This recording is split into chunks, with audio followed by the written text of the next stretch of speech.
to Tamil Gospel Tabernacle channel. கர்த்தருடைய பரிசுத்த நாமத்துக்கு மகிமை உண்டாவதாக. Glory be to the holy name of the Lord.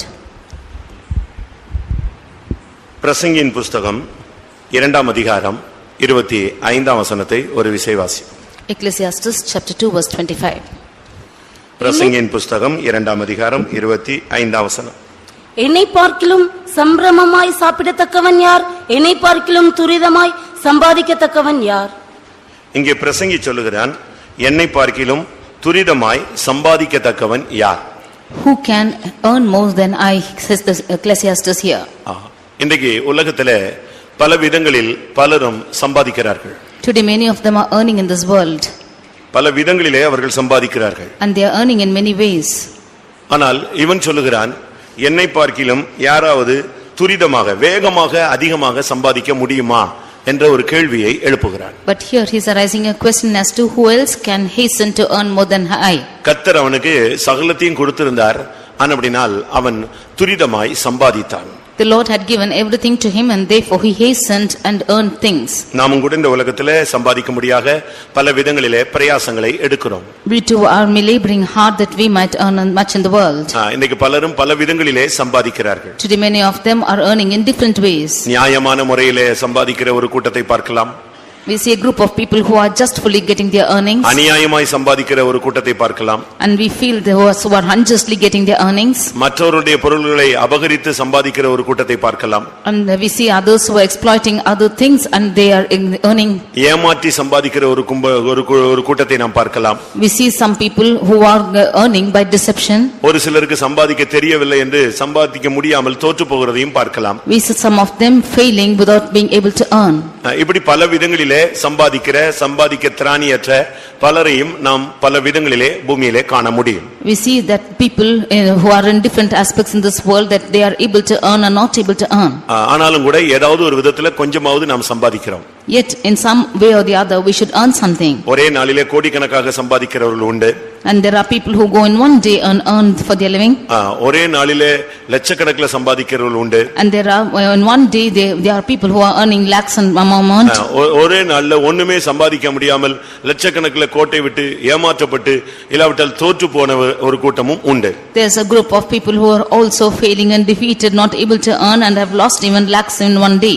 ஆனால் இங்கே பிரசங்கி சொல்லுகிறான், நான் துரிதமாய் சம்பாதிக்க கூடியவன். But here the Ecclesiastes says that he is able to earn with hasten. வேதத்தின் அடிப்படையிலும் உலகத்தின் அடிப்படையிலும் நாம் ஒவ்வொருவரும் ஒவ்வொரு விதங்களிலே நாம் சம்பாதிக்க கடமைப்பட்டவர்கள். In the aspect of the word of God we are intended to earn. இன்றைக்கு வேத பாடம், நீ என்னத்தை சம்பாதிக்கிறாய்? Today's Bible study is, what are you earning? இல்லாவிட்டால் என்னத்தை சம்பாதித்தாய்? Or what have you earned? இதுவரைக்கும் நீங்க என்னத்தை சம்பாதித்திருக்கிறீர்கள் என்பதை நீங்கள் ஒரு விசை திரும்பி பாருங்கள். You turn back and see and to what you have earned thus far. இப்பொழுது நம்முடைய சம்பாத்தியத்தில் நமக்கு கையில என்ன இருக்கிறது என்பதை நீங்கள் சிந்தித்து பாருங்கள். You think and see as to what is your earning now in your hand. இப்படி நாம் சிந்தித்து பார்க்கும் பொழுது நம்முடைய இப்பொழுது தற்போதைய சம்பாத்தியம் என்ன என்பதை நாம் கண்டுபிடித்து விடலாம். We should, when we consider like this, we can see as to what our earning is nowadays. ஒரு சிலர் வேலைக்கு போகிறார்கள், ஒன்றும் சம்பாதிக்கிறதில்லை, அவர்கள் வெறுமையாக திரும்பி வருகிறார்கள். Some of them are not going to work and not earning anything and come back emptily. கடைசில அவங்க சொல்றது, எனக்கு லக் இல்ல, அதிர்ஷ்டம் இல்லன்னு சொல்வாங்க. Finally they say that they don't have luck. இப்படி எல்லாம் பலரும் பல விதங்களிலே புலம்பிக் கொண்டிருக்கிற காலங்களிலே ஒரு கூட்டம் ஜனங்கள் கோடிக்கணக்கில் சம்பாதித்துக் கொண்டிருக்கிறார்கள். In times when the people are lamenting like this, one group of people are earning crores of amount. இந்த வசனத்தை கேட்கிற இல்லாவிட்டால் தேவனுடைய வார்த்தையை கேட்கிற உங்களில் எத்தனை பேர் எந்த விதத்திலே சம்பாதித்திருக்கிறீர்கள், இல்லாவிட்டால் எவ்வளவு நீங்கள் சம்பாதித்து வைத்திருக்கிறீர்கள்? Those of them who are hearing this word as to how much you have earned or how much are you earning now?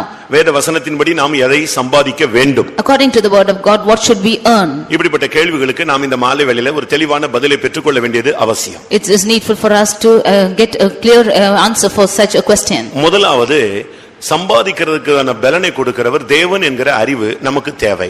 Firstly, we should have the knowledge as to God who is giving us the strength to earn. என்னதான் நாம் முயற்சிகள் எடுத்தாலும் தேவன் அந்த பலனை கொடுத்தாதான் நமக்கு அந்த ஐஸ்வரியம் நம்முடைய கரங்களில் கிடைக்கும். How much ever we take our efforts, if the Lord only should give his strength, that riches will come into our hands. நீ பாட்டுக்கு சம்பாதிச்சிட்டு எல்லாம் நான் தான் சம்பாதிச்சேன்னு நீ சொல்லிட கூடாது.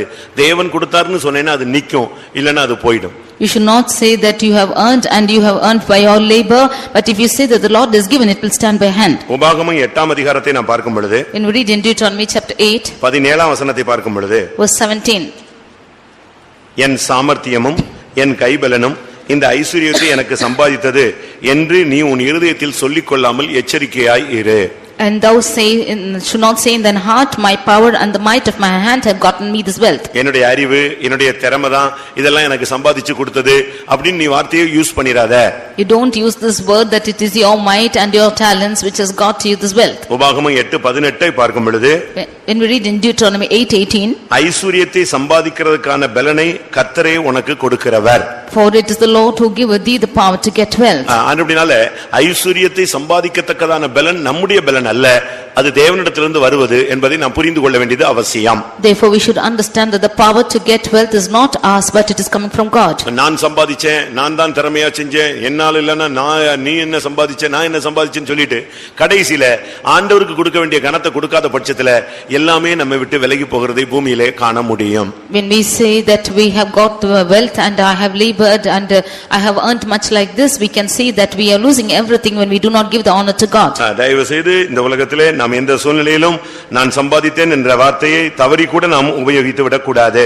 In any situation in this world, please do not utter this word that you have got the wealth. ஆனால் இந்த சாலமோன், இந்த ஞானி, இந்த பிரசங்கி இப்படிப்பட்ட வார்த்தையை சொல்லி எல்லா நன்மைகளையும் இழந்து கடைசியிலே விசுவாச வீரர் பட்டியலிருந்து விலகி போய்விட்டதையும் நாம் பார்க்க முடியும். But we can see the wise man Solomon in this Ecclesiastes saying such a word has gone away from even the blessings. அவன் கடைசியிலே நான் சம்பாதித்தேன் என்ற வார்த்தையை உபயோகிக்க ஆரம்பித்து விட்டான். Finally he began to use this word that he has earned. இவனுக்கு அந்த ஞானத்தை கொடுத்தது யாரு? Who is the one who gave him such wisdom? நீங்கள் வேதத்தின் அடிப்படையில் பார்க்கும் பொழுது பிரசங்கி 2ஆம் அதிகாரத்தை பார்க்கும் பொழுது When you read in Ecclesiastes chapter 2, அவைகளிலே அவனுடைய வார்த்தைகளை நாம் பார்க்க முடியும். we can see his words. நான் 4ஆம் வசனத்தில் நான் பெரிய வேலைகளை செய்தேன். Verse 4 we can see that he is saying that I have done great works. 7ஆம் வசனத்தில் வேலைக்காரர்களையும் நான் சம்பாதித்தேன். In verse 7 he says that I got me servants and maidens. பிரசங்கி 2:8 பார்க்கும் பொழுது பலவிதமான வாத்தியங்களையும் சம்பாதித்தேன். Ecclesiastes 2:8 he says that he got all musical instruments. வெள்ளியையும் பொன்னையும் ராஜ சம்பத்தையும் நான் பொருள்களையும் சேகரித்தேன். I have gathered also unto me silver and gold and peculiar treasure of kings. 9ஆம் வசனத்தில் எனக்கு முன் எருசலேமில் இருந்த எல்லாரை பார்க்கிலும் நான் பெரியவனும் திரவிய சம்பன்னனுமாய் இருந்தேன். Verse 9 he says that I was great and increased more than all that were with before me in Jerusalem. இப்படி எல்லாமே நான் சொல்லிதான் கடைசில ஒரு பிரசங்கி ஒண்ணுமில்லாத பிரசங்கியாக அதிக பிரசங்கியாக போய்விட்டான். Boasting like this Ecclesiastes becomes one who is become more in his wisdom. கர்த்தர் எனக்கு தந்தார், கர்த்தர் எனக்கு சம்பாதித்து தந்தார் என்றுதான் நான் என்ன செஞ்சிருக்கணும், உபயோகித்திருக்க வேண்டியது அவசியம். It is needful for him to say that it is the Lord who has given me and the Lord has made me to earn. ஏனென்றால் வேத வசனத்தின் அடிப்படையில சாலமோன் இந்த ஸ்தானத்துக்கு வர வாய்ப்பு கிடையாது. Because in the aspect of the word of God, Solomon had no opportunity to come to this position. ஏனென்றால் அவன் அந்த ராஜவம்சத்தை சேர்ந்தவன் அல்ல. Because he was not belonging to this kingly place. தாவீதுக்கு கர்த்தர் சிங்காசனத்துக்கு என்றைக்கும் இருக்கும்படியாக குமாரனை தருவேன் என்று வாக்கு பண்ணிவிட்டார். The Lord has promised David that he will give him a son without failing in his stead. அந்த ஸ்தானத்துக்கு வரும்படியாக அநேகர் போராடி கொண்டிருந்தார்கள். And many of them were striving to come to that position. அதனால நீங்க பைபிள்ல படிச்சு பாத்தீங்கன்னு சொன்னா சாலமோனுக்கு ஒரு மானியம் கொடுத்து அரண்மனையில ஒரு குவார்டர்ஸ்ல அவனை உட்கார வச்சிருந்தாங்க. Therefore when you see the word of God, you can see that Solomon was given a wages and was made him to sit in a palace. பத்சேபாளுக்கு ஒரு வீடு கொடுத்து வச்சிருந்தாங்க. For Bathsheba was given a house. சாப்பாட்டுக்கு மானியம் கொடுக்கப்பட்டது. They were given wages to eat. அவன் அந்த வீட்ல அந்த அம்மாவோடு இருந்து கொண்டே இருந்தான். And he was with his mother in that place. Solomon அம்னோனுக்கோ அப்சலோமுக்கோ யாருக்குமே ஆகாது. Solomon was not liked by Amnon or Absalom. ஏனா அவன் சரியான விதத்துல இந்த பாதையில உள்ள வரல. Because he did not come in a right position in this place. அதோனியாக்கு இவனை பார்த்தா ஆகாது. Adonijah did not like him at all. அம்னோனுக்கு இவனை பார்த்தா ஆகாது. Amnon did not like him. அப்சலோமுக்கு இவனை பார்த்தா ஆகாது. Absalom did not like him. அவனுக்கு ஏதோ சாப்பாடு கொடுக்கறாங்க அப்படினு தான் அவங்க வச்சிருந்தாங்க. They will see as to what food they are giving to him. ஆனா கடைசில கர்த்தர் கிருபையாய் இந்த வாய்ப்பை இவனுக்கு கொடுத்தார். But lastly the Lord graciously granted him this position. இதை குறித்து அங்கே பத்சேபாள் ராஜாவினிடத்தில் பேசும் பொழுது About this when Bathsheba was speaking to the king, புலம்பலோடு தான் அவன் சமூகத்துல வர்றா. she is coming only with lamentation to his presence. நீங்க திடீர்னு இறந்து போயிட்டீங்கன்னா என் கதை என்ன ஆகும்? If you will suddenly die, what will be my state? நான் குற்றவாளியா போய்டுவேமே. I will become one who is being 1 ராஜாக்கள் 1ஆம் அதிகாரம் 21ஆம் வசனத்தை பார்க்கும் பொழுது 1 Kings 1:21. நீர் ஒன்னும் சொல்லாமல் அறிவியாமல் போனால் If you are not going to tell me நீர் anything, பிதாக்களோடே படுத்துக்கொண்ட பின்பு நானும் என் குமாரனாகிய சாலமோனும் குற்றவாளிகளாய் எண்ணப்படுவோம். then when you sleep with the fathers, and I and my son Solomon shall be counted offenders. எவ்வளவு தெளிவான ஒரு வார்த்தை அங்க சொல்லப்படுகிறது என்பதை நீங்கள் சிந்தித்து பாருங்க. You should think and see as to what a clear word is uttered here. தாவீது ஒண்ணும் சொல்லாம செத்து போயிட்டா அடுத்த யாரு ரெண்டு பேரும் குற்றவாளி ஆயிடுவாங்க? பத்சேபாளும் சாலமோனும் குற்றவாளியா மாறிடுவாங்க. If David dies without uttering a word, then Solomon and his mother will be counted as offenders. அப்படிப்பட்ட குற்றவாளிகளாய் எண்ணப்பட வேண்டிய சூழ்நிலையில் இருந்த ஒரு மனிதனுக்கு கர்த்தர் அந்த சிங்காசனத்தை கொடுக்கிறார். Then like a man who is like this found as an offender, the Lord is giving him the throne. இப்ப சிங்காசனம் கிடைச்ச பிறகு அவனுக்கு ஞானம் இல்லாமல் காணப்படுகிறான். Now after getting the throne, he is found without wisdom. ஏன்னா அந்த தெளிவான அறிவு அவனுக்கு கிடையாது. Because he did not have a clear knowledge. ஆனா ஒரே ஒரு அறிவு இருந்துச்சு, ஆண்டவரை ப்ளீஸ் பண்ணி வாழ்ந்தா நம்ம எப்படியா நின்றலாம். But he had one wisdom as to if he should please the Lord, he can somehow stand by. அதுக்காக ஆண்டவருக்கு போய் பலி செலுத்தி காத்து கிடந்தான். Therefore he went and offered to the Lord and was waiting. அன்றைக்கு இரவு கர்த்தர் அவனோடு பேசி உனக்கு தேவையானதை கேளு என்று சொன்னார். That night the Lord spoke to him and said, you ask what you want. அன்றைக்கு அவனுக்கு கிருபையாய் கிடைத்ததுதான் இந்த ஞானம்.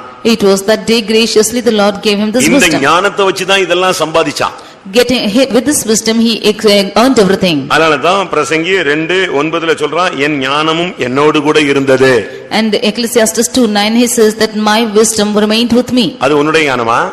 If it is true, அது உன்னுடைய பலனா? is that your அது strength? உன்னுடைய அறிவா? Is that your wisdom? எல்லாம் யாருடையது? Or whose is that? எல்லாம் யாருடையது? தேவனுடையது. It is all God's. அங்கதான் இவன் தவறு செய்கிறான். And there only he made the mistake. பிரியமானவர்களே, நாம் இந்த உலகத்திலே என்னத்தை சம்பாதிக்கிறோம்? Dear beloved, what are we earning in this world? துரிதமாய் சம்பாதிக்கிறீங்களா?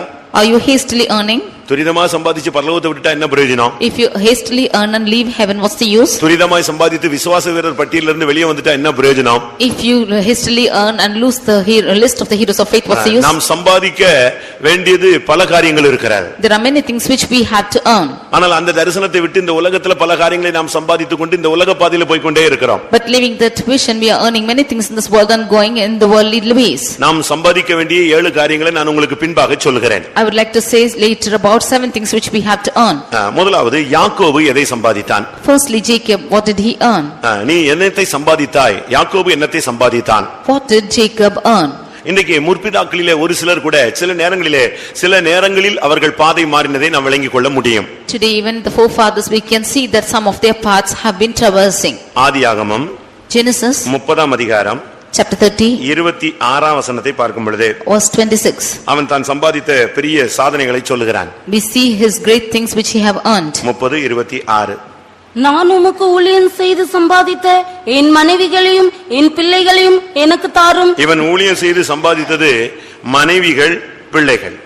He has only served for his wives and children.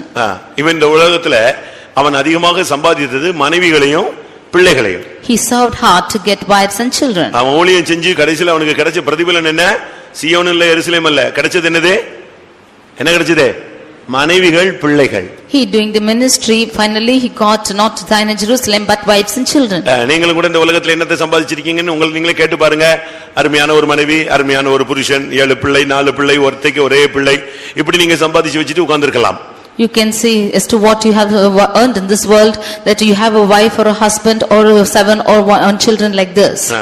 ஆதியாகமம் 31 அதிகாரத்துல பார்க்கும் பொழுது, when you read in Genesis chapter 31 18 வசனத்தை பார்க்கும் பொழுது, verse 18, தான் பதான் அராமிலே சம்பாதித்த மிருக ஜீவன்களாகிய மந்தைகள் அனைத்தையும் தன் பொருள்கள் எல்லாவற்றையும் எடுத்துக்கொண்டு கானான் தேசத்தில் இருக்கிற தன் தகப்பனாகிய ஈசாக்கின் இடத்துக்கு போக புறப்பட்டான். பாத்தீங்களா? தான் பதான் அராமிலே சம்பாதித்த மிருக ஜீவன், the cattle which he has got in Padan Aram. அவன் பதான் அராமிலே சம்பாதித்தது முழுசும் மனைவிகள், பிள்ளைகள், மிருக ஜீவன்கள், மந்தைகள் தான் அவனுக்கு சம்பாதிக்க முடிஞ்சது. All what he had earned in Padan Aram was wives and children and cattle. இது பழைய ஏற்பாட்டு காலத்து பரிசுத்தவான்களுடைய தரிசனம் அப்படி இருந்தது. The vision of the Old Testament saints was like this. அவர்கள் எழுத்துக்குரியவர்கள், They were literal, ஆனால் நாம் ஆவிக்குரியவர்கள். and we are spiritual. அதுக்காக மனைவி வேண்டாம், பிள்ளை வேண்டாம், குடும்பம் வேண்டாம் நாம் பிரசங்கிக்க வரவில்லை. I do not want to come and preach us to, we do not want wife or children or families. ஆனா ஒரு குடும்பமா இருந்துகிட்டு இதிலேயே நம்முடைய கவனத்தை செலுத்தி மகிமையின் தரிசனத்தை நாம் விட்டுவிடக் கூடாது. But being in a family like this, giving more importance to this, we should not live a glorious vision. அவன் மனைவிகளையும் பிள்ளைகளையும் சம்பாதித்தான். He earned his wife and children. இதனுடைய சரியான அர்த்தம் என்ன? ஆவிக்குரிய தன்மை என்ன? What is the right spiritual meaning of this? முதலாம் ராஜாக்கள் 11ஆம் அதிகாரம் 3ஆம் வசனத்திலே அவன் அதிகமான மனைவிகளை சம்பாதித்தான், அவர்கள் அவனுடைய இருதயத்தை வலிவி போக பண்ணினார்கள். First Kings 11:1 we see that he earned more of his wives and they made his heart to waver. 1 ராஜாக்கள் 11:3 நாம் இதை பார்க்க முடியும். First Kings 11:3 we can see. அவனுடைய சம்பாத்தியத்திலே அவனுக்கு கிடைச்சது, சாலமோனுக்கு கிடைச்சது என்ன? And what was the earning of Solomon? 1000 மறுமனையாட்டிகள். It was 1000 concubines. அதாவது மனைவிகளை சம்பாதிச்சான்னா பலவீனத்தை அதிகமா சம்பாதிச்சிருக்கான். And more than he was earning more of his wives, that is weakness. அழிந்து போகிற தன்மையை நாம் அதிகமா இந்த உலகத்திலே சம்பாதித்து எந்தவிதமான பயனும் கிடையாது. There is no use for us to earn perishable things of this world in this world. இன்னைக்கு நாம் இந்த உலகத்திலே என்னத்தை சம்பாதித்து வைத்திருக்கிறோம்? What have we earned in this world today? நீங்க சரியான விதத்துல நீங்க சிந்தித்து பாருங்க. You think of this rightly? உங்களுடைய சம்பாத்தியத்திலே வந்ததான வருமானங்கள் எந்த தன்மை உள்ளது? What is the tendency of the earning you earn? தேவன் அதை கொடுத்தாரா இல்ல நீயே அதை சம்பாதித்தேன் என்று உனக்கு பெருமை இருக்கிறதா? Has the Lord given to you or do you have the pride that you have achieved it? Solomon ஒரு தொங்கு தோட்டத்தை நேபுகாத்நேச்சார் ஒரு தொங்கு தோட்டத்தை கட்டினான். We see that Nebuchadnezzar built hanging gardens. கட்டி முடித்த உடனே அவன் சொன்ன வார்த்தை என்ன? What was the word that he uttered after building it? நான் கட்டின மகா Babylon. It's the great Babylon which I have built. அந்த நான் கட்டின மகா பாபிலோன் சொன்ன உடனேயே கர்த்தர் அவனை தட்டி விட்டுட்டார். The moment he said that it's Babylon which I have built, the Lord knocked him off. அடுத்த நிமிடம் அவன் மிருகமாக மாற்றப்பட்டான் என்று வேதம் சுட்டிக்காட்டுகிறது. The word of God says that the next moment he became a beast. எப்பொழுதும் கர்த்தர் உங்களுக்கு கொடுத்தா கிருபை கிருபை ஆண்டவர் கொடுத்தார்னு அறிக்கையிட்டே போனீங்கன்னா இது உங்களுக்கு ஸ்டாண்ட் பண்ணிக்கிட்டே வரும். As long as you keep confessing that the Lord has given, then this will stand by with you. நான் சம்பாதிச்சேன் நீ என்ன கொண்டு வந்தியா, நீ கொண்டு வரலையே, நான் கஷ்டப்பட்டேன், நானே அழிச்சுக்கிட்டே இருக்கலாம். நான் சொல்லிட்ட பத்தியா அது அழிவுக்கு அடுத்த பாதைக்கு உன்னை இழுத்துட்டு போகிறது. When you say that I have earned and I have labored like this, when you utter a word like this, then it will lead to destruction. இந்த உலகத்துல நாம் எப்படி சம்பாதிக்கிறோம்? How are we earning in this world? இன்னைக்கு உலகத்துல பலர் பல விதங்களிலே சம்பாதிக்கிறார். Today many of them are earning in different ways in the world. நீதிமொழிகள் 21:6 பார்க்கும் பொழுது Proverbs 21:6 நீ சம்பாதி, ஆனா பொய் நாவினால் சம்பாதிக்காதே. You earn but not with a lying spirit. பொய் சொல்லி நீ சம்பாதிக்கணும்னு ஒண்ணும் அவசியம் இல்லை. There is no need for you to earn with robbery. நீ பொய் சொல்லி ஒரு சொத்தை சம்பாதிச்சு வச்சிருந்தேனா, if you say lies and earn something, அது எப்படிப்பட்டதா இருக்கும் என்று வாசியுங்க. பொய் நாவினால் பொருளை சம்பாதிப்பது சாவை தேடுகிறவர்கள் விடுகிற சுவாசம் போல் இருக்கும். பொய் நாவினால் பொருளை சம்பாதிப்பது சாவை தேடுகிறவர்கள் விடுகிற சுவாசம் போல இருக்கும். The robbery of the wicked is like those who are seeking death. பலர் விதங்களிலே சம்பாதிக்கிறார்கள். Many of them are earning in different ways. சகோதரன் ஏவிஎம் ராஜன் அவர்கள் இந்த மார்க்கத்துக்குள்ளே வந்தபோது, when brother AVM Rajan came into this religion, ஒரு நாள் பாஸ்டர் எஸ்பி ஆனஸ்ட் அவர்களிடத்தில் ஒரு குறிக்கப்பட்ட தொகையை காணிக்கையாக கொடுத்தார். And once Pastor S.B. Ernest gave a particular place for as an offering. உடனே பாஸ்டர் ஆனஸ்ட் அதை வாங்கவில்லை. Immediately Pastor Ernest did not get it. இது எப்படி வந்த பணம் என்று கேட்டார். He asked us to how this money came. திரைப்பட துறையில சம்பாதித்ததுன்னு சொன்னார். This is the money earned from films, he said. அப்படி சம்பாதிச்ச பணம் காணிக்கையாக வேண்டாம். Do not give such earning as an offering, he said. அது அவருக்கு துக்கத்தை உண்டு பண்ணல. That did not grieve him. ஏன்னா அவர் ஆவிக்குரியவராய் மாறுபடியாக சிந்தையில வந்ததனால அவங்க ஏற்றுக்கொள்ளாதது அவருக்கு பெரிய ஆச்சரியமாக இருந்தது. It was a great surprise that he did not accept because he was longing for a spiritual life. ஏனென்றால் மற்ற சபைக்காரன்லாம் எவ்வளவு கொடுத்தாலும் வாங்குறதுக்கு ரெடியா இருக்கும்போது இவங்க கொடுத்த இவ்வளவு பெரிய அமௌண்ட்டை வேண்டான்னு சொல்றாங்களே, அப்படியானாலும் இவங்க பணத்தை வெறுத்தவர்கள் சொல்லி அவர் சாட்சி கொடுத்தார். When other church members are receiving money in any kind, when these people are not receiving, this means they have hated money. இன்னைக்கு உலகத்துல என்ன பழமொழி? Today what do we need the word money in this world? உலகத்துல என்ன பழமொழின்னு சொன்னேன். What is the proverb in the world? என்ன பழமொழி? நீ எங்க போயினாலும் மேய்ஞ்சிட்டு வரலாம், ஆனா இங்க என்ன செய்யணும்? பால் கறக்கணுமா? You can go graze anywhere but come and milk out here. மாடு எங்கயாவது போய் எவன் வீட்லயாவது தின்னு சாப்பிட்டு அப்படியே எல்லா தோட்டத்தையும் காலி பண்ணிட்டு, ஆனா பால் கறக்கிறதுக்கு எங்க வந்துரும்? வீட்டுக்கு வந்துரும். The cow will go and graze anywhere in the world and it will come back home to give its milk. அதுபோல ஒரு சிலர்லாம் சபையில நீ எப்படி சம்பாதிக்கிற, எப்படி வந்துச்சு, என்ன பணம், என்ன ஒண்ணுமே கேட்கறது இல்ல. அவன் எங்கேயோ போய் என்னெல்லாமோ பண்ணிட்டு வந்துருவான். ஆனா அப்படி நாம காணிக்கை செலுத்த கூடாது, அப்படி சம்பாதிக்கவும் கூடாது. Some of them in the churches, they do not know as to how they are going and earning and how they are earning money, but we should not earn like that nor neither offer like that. வேசியின் பணயமும் நாயின் கிரயமும் தேவனுடைய சமூகத்துக்கு என்ன செய்ய கூடாது? வரக்கூடாது. The money of the harlot and the wages of the dog should not come to the presence of God. பொய் நாவினால் சம்பாதிச்சு அதுல நீங்க காணிக்க கொடுக்கிறது, அதுல நீங்க ஊழியம் செய்கிறது, அதுல நீங்க விருத்தி அடையணும்னு ட்ரை பண்றது சாகிறவன் விடுகிற சுவாசம் போல இருக்கும். அந்த கடைசி டயத்துல லாஸ்ட் பிரீத்திங் இருக்க, அதுதான் அது. Getting the treasures by a lying tongue is vanity, which is like the breath of the one who is seeking for death. Solomon ஒரு பெரிய ஞானி. And Solomon was a great wise person. ஆனா அவன் பயங்கரமா சம்பாதிச்சுக்கிட்டே இருந்தான். But he kept on earning. அவனுக்கு வருஷம் வருஷம் ஒரு குறிக்கப்பட்ட இடத்துல இருந்து பொன் வந்துகிட்டே இருக்கும். And there will be gold which is coming from a particular place every year. அவனுக்கு பொன்னுடைய அளவு என்ன? What is the weight of the gold which came for him? ஒரு குறிக்கப்பட்ட இடத்துல இருந்து அவனுக்கு இவன் சம்பாதிக்கிறதுல ஒரு குறிக்கப்பட்ட இடத்துல இருந்து ஒரு குறிக்கப்பட்ட டயத்துக்கு பொன் வரும். தங்கம் வருகிறது. From a particular place on a particular period of time he will get the gold every year. எவ்வளவு தாலந்து பொன் வந்துச்சு? How many talents was brought? சொல்லுங்க. என்னது? சொல்லுங்க. 600. வேற? 666. 666. எப்படி இருக்கும்? 1 ராஜாக்கள் 10ஆம் அதிகாரமா 10-15 வசனமா பாருங்க. ஒவ்வொரு வருஷத்தில் அவனுக்கு வந்த பொன் 666 தாலந்து நிறையா இருந்தது. எப்படி இருக்கு பாத்தீங்களா? அவனுக்கு வந்த தாலந்து பொன்னுடைய நிறை எப்படிப்பட்டது? 1 ராஜாக்கள் 10ஆம் அதிகாரம் 15ஆம் வசனத்துல ஒவ்வொரு வருஷத்திலும் அவனுக்கு வந்த பொன் 666 தாலந்து. இது புதிய ஏற்பாட்டுல அந்தி கிறிஸ்துவினுடைய இலக்கம். அது in 1 Kings 10:15 we see that the weight of the talent of gold which came to him was 666. அப்பமே அந்தி கிறிஸ்துவினுடைய ஒரு தாக்குதல் அவனுக்குள்ள இருந்துதான் ஞானத்திலேயே போய் கடைசில கெட்டு ஒண்ணுமில்லாம குட்டிச்சோரா போய் விட்டான். That day itself he had the attack of the Antichrist and went in his wisdom and finally went to destruction. நீங்க எப்படி சம்பாதிக்கிறீங்க? Today how are you earning? நம்ம விசுவாசிகள்லாம் அநேகர் இப்போ பல பிசினஸ் விட்டுட்டாங்க. அதுக்கு காரணம் என்னன்னா அந்த பிசினஸ் போனா என்ன சொல்லணும்? போய் தான் சொல்லணும். Many of our believers have left with their business because if they go into that business they have to utter lies. அந்த மனசாட்சியில கொஞ்சம் சூடுண்ட பொய்யர் என்ன சொல்றாங்கன்னா அவசியப்பட்டா சொல்றதுல ஒண்ணும் தப்பு இல்ல அப்படினு அவங்க மனசாட்சி அப்படி சூடாக்கி வச்சிருக்காங்க. If they are waxed hot in their conscience they say that it's no wrong in saying lies. பிரியமானவர்களே, நாம் பொய் நாவினால் சம்பாதித்தால் அது சாகிறவன் விடுகிற சுவாசம் போன்றது. Dear beloved, if we are earning with lying tongues then it's the breath of the ones that who are dying. கர்த்தருடைய பரிசுத்த நாமத்துக்கு மகிமை உண்டாவதாக. Glory be to the holy name of the Lord. இதே பிரசங்கியில நாம் பார்க்கும் பொழுது in the same Ecclesiastes 2ஆம் அதிகாரம் 7ஆம் வசனத்துல அவன் வேலைக்காரர்கள் வேலையாட்கள் எல்லாம் சம்பாதிச்சேன்னு சொல்றான். Chapter 2 verse 7 he says that he has got his servants and maidens. அவனுக்கு எல்லாத்துக்கும் வேலையாள் தான். And if he had servants for everything. எது செய்யணும்னாலும் வேலையாள் தான். For everything he had servants. சேபா ராஜஸ்திரி அவனுடைய ஒழுங்குமுறைகளையும் அவனுடைய வேலையாட்களையும் பார்த்து அசந்து போய் விட்டார். The Queen Sheba she came and she saw his orders and his servants and she was amazed. எல்லாத்துக்கும் வேலையாள். Everything he had servants. அவன்ட்ட கணக்கு வழக்கில்லாத வேலையாட்களை வச்சிருந்தான். He had servants without number. அந்த அளவு வேலையாட்கள். இப்ப நம்ம கூட அப்படி தான் வச்சிருக்கோம். ஒவ்வொண்ணுக்கும் வேலையாள். Even we too have kept servants like this. துணி துவைக்க வேலையாள்.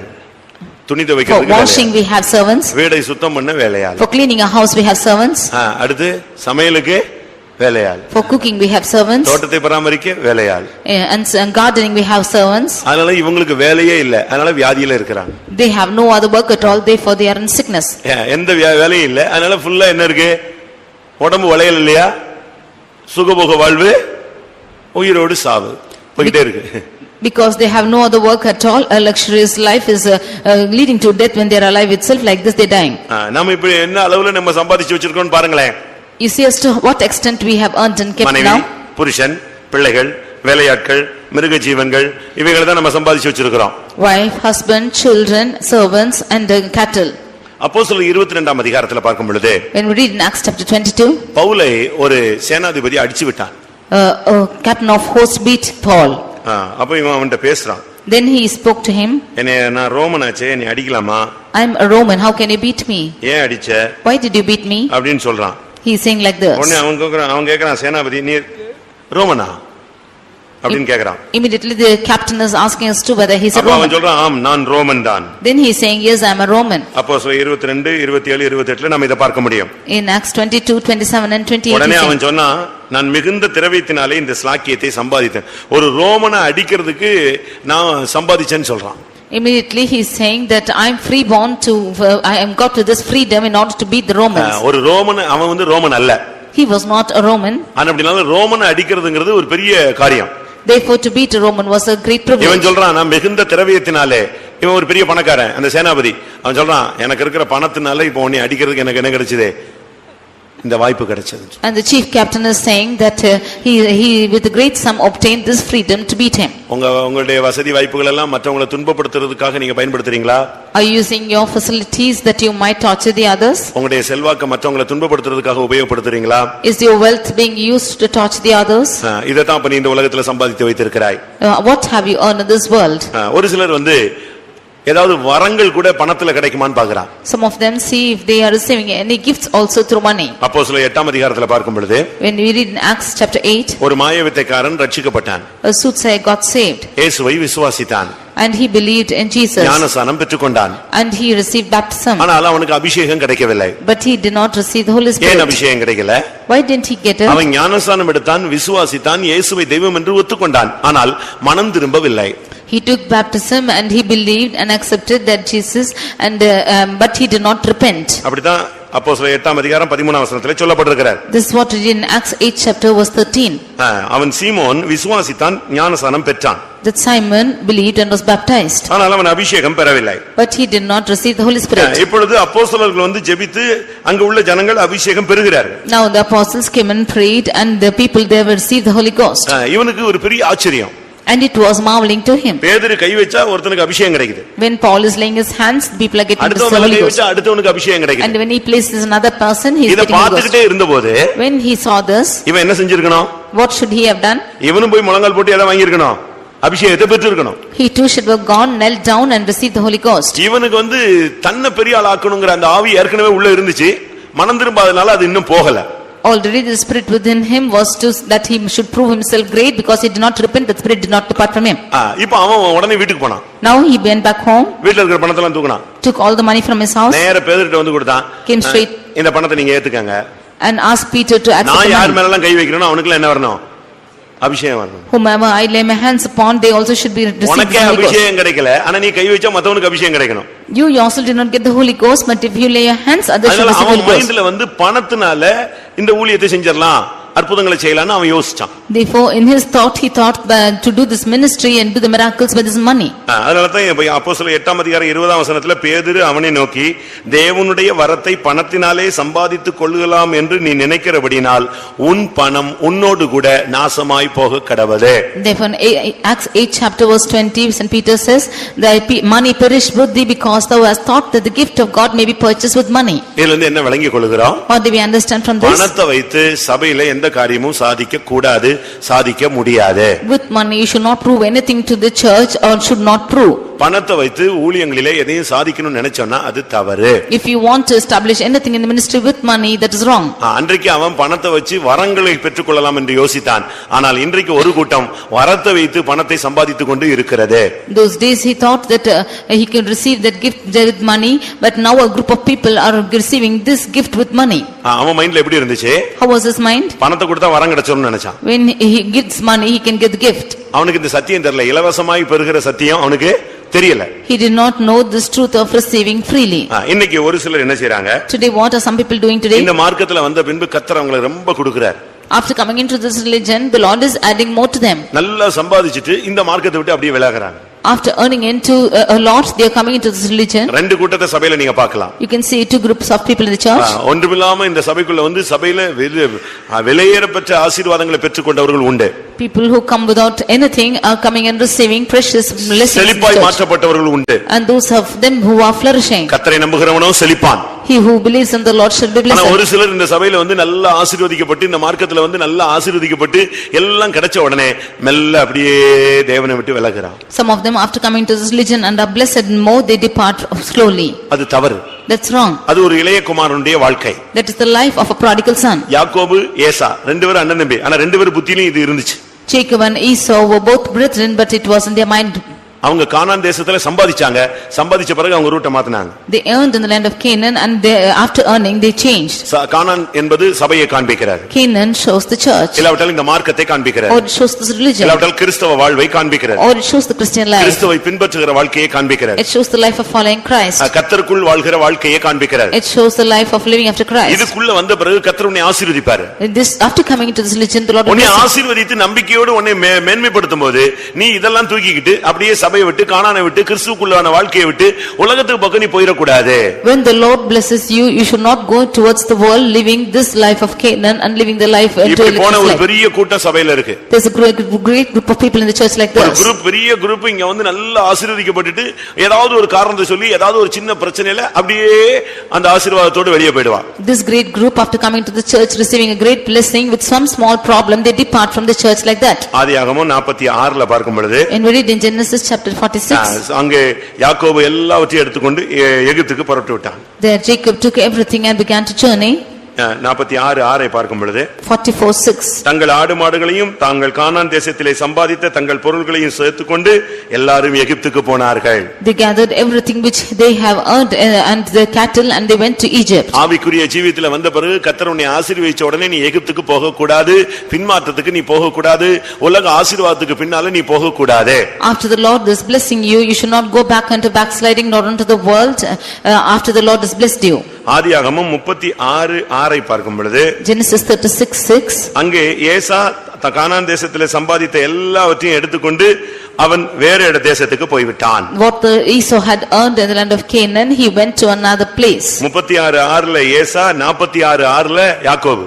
36:6 is Esau and 46:6 is Jacob. ரெண்டு இடத்துல நீங்க பாத்தீங்கன்னா அண்ணனும் தம்பியும் கானான் தேசத்துல வந்த பிறகு ஒண்ணுமில்லாம வந்து வெறும் கோலும் தடியுமாய் வந்து அவன் கோடி கணக்குல சம்பாதிச்சுட்டு அப்படியே பின்மாற்றி போய் அந்த உலக ஆசீர்வாதங்களை மூழ்கி விடுவது. We see that the brethren were blessed like this and he came without anything in his hand, but the Lord had blessed him twofold and got him crores of amount and went and lost everything. சம்பாதிச்ச உடனே நமக்கு பெருமை வருது. And after he has earned, pride came into him. சபையில 4 பேர் உன்னை மதிக்கிறான். So 4 of them are respecting in the church. கர்த்தர் தான் அந்த இத கொடுத்தாருன்னு உனக்கு நம்பிக்கை வேணும். You should have the hope that Lord has given you. இப்ப சபையில யாராவது அடுத்த ஒரு ஆட்சி இல்லாவிட்டால் அடுத்து யாராவது ஒரு புதிய ஆள் மாறி வரும்போது சில நடத்திப்புகள்ல வித்தியாசம் வரும் பொழுது நீங்க இதை சாக்கா வைத்துக்கொண்டு கர்த்தர் கொடுத்த ஆசீர்வாதத்தை எடுத்துட்டு நீங்க உலகத்தின் பக்கமா நீங்கள் போக கூடாது. In the next rule or next leadership, when there is some change taking place in you, you should not take this wealth and go back into the world. பட்டினியோ பரிபூர்ணமோ, whether it is hunger or வாழ்வோ சாவோ, நீ சபைக்குள்ள கர்த்தருக்குள்ள கிறிஸ்துவின் அன்பிலே நீ நிற்க பழக வேண்டும். Whether it is life or death, you should learn to stand in the love of Christ in the church. அந்த இளைய குமாரனை போல தகப்பன் வீட்ல இருந்து ஒரு வளர்ச்சி வரைக்கும் அமைதியா இருந்துட்டு எல்லாத்தையும் மொத்தமா வாரிட்டு கிளம்பி போனேன்னா முடிவென்ன? What is the end? பன்றி கூட தான் வாழ்க்கை நடத்த வேண்டும். What is the end if you should go with like the prodigal son after being grown up with all your wealth, then you should land up with the swine. உன்னை ஆசீர்வதிப்பதின் நோக்கம் என்ன? What is the plan for God blessing உன்னை you? உயர்த்துவதின் நோக்கம் என்ன? What is the use of exalting உன்னை you? தேவன் கனப்படுத்துகிற நோக்கம் என்ன? What is the use of God exalting you? நீ இந்த ஜனங்களுக்கு இல்ல சபைக்கு இல்ல அந்த மார்க்கத்துக்கு நீ ஒரு சாட்சியாய் ஒளியாய் ஒரு ஆசீர்வாதமாய் பிரயோஜனமாய் இருப்பாய் என்கிற ஒரு பெரிய நம்பிக்கை தான். That you might be a blessing, a light and some useful person in the church. தேவனுடைய எதிர்பார்ப்பு, நம்பிக்கை, அவருடைய கனவு, தரிசனம், அவருடைய திட்டம் எல்லாத்தையும் நொறுக்கி போட்டுட்டு நீ போனா கர்த்தர் அதை கவனத்திலே வைத்துக் கொள்வார். If you should destroy the plan of God, the vision of God, and if you should go by your side, then the Lord will account for you and bring you to destruction. யாக்கோபு தான் சம்பாதித்ததெல்லாம் யோசேப்புக்கு கொடுத்தான். What Jacob earned, he gave to Joseph. அவனுக்கு எதெல்லாம் அவன் தனித்து நின்னு சம்பாதிச்சானோ அது அவ்வளத்தையும் யோசேப்புக்கு கொடுத்தான். All what he strived hard and earned, he gave to Joseph. நாம் பார்க்கலாம். ஆதியாகமம் 48:22 பார்க்கும் பொழுது when we read in Genesis chapter 48 verse 22, அங்க என்ன சொல்லப்பட்டிருக்கிறது? What is said there? தான் வாசிங்க. உன் சகோதரருக்கு கொடுத்ததை பார்க்கிலும் நான் என் பட்டயத்தாலும் என் வில்லினாலும் எமோரியர் கையிலிருந்து சம்பாதித்த ஒரு நிலத்தை உனக்கு அதிகமான பங்காக கொடுத்தேன். அதிகமான பங்காய் அவன் யோசேப்புக்கு கொடுத்தான். And he gave an extra portion to Joseph. அதுதான் ஒரு தகப்பனுடைய சிந்தை.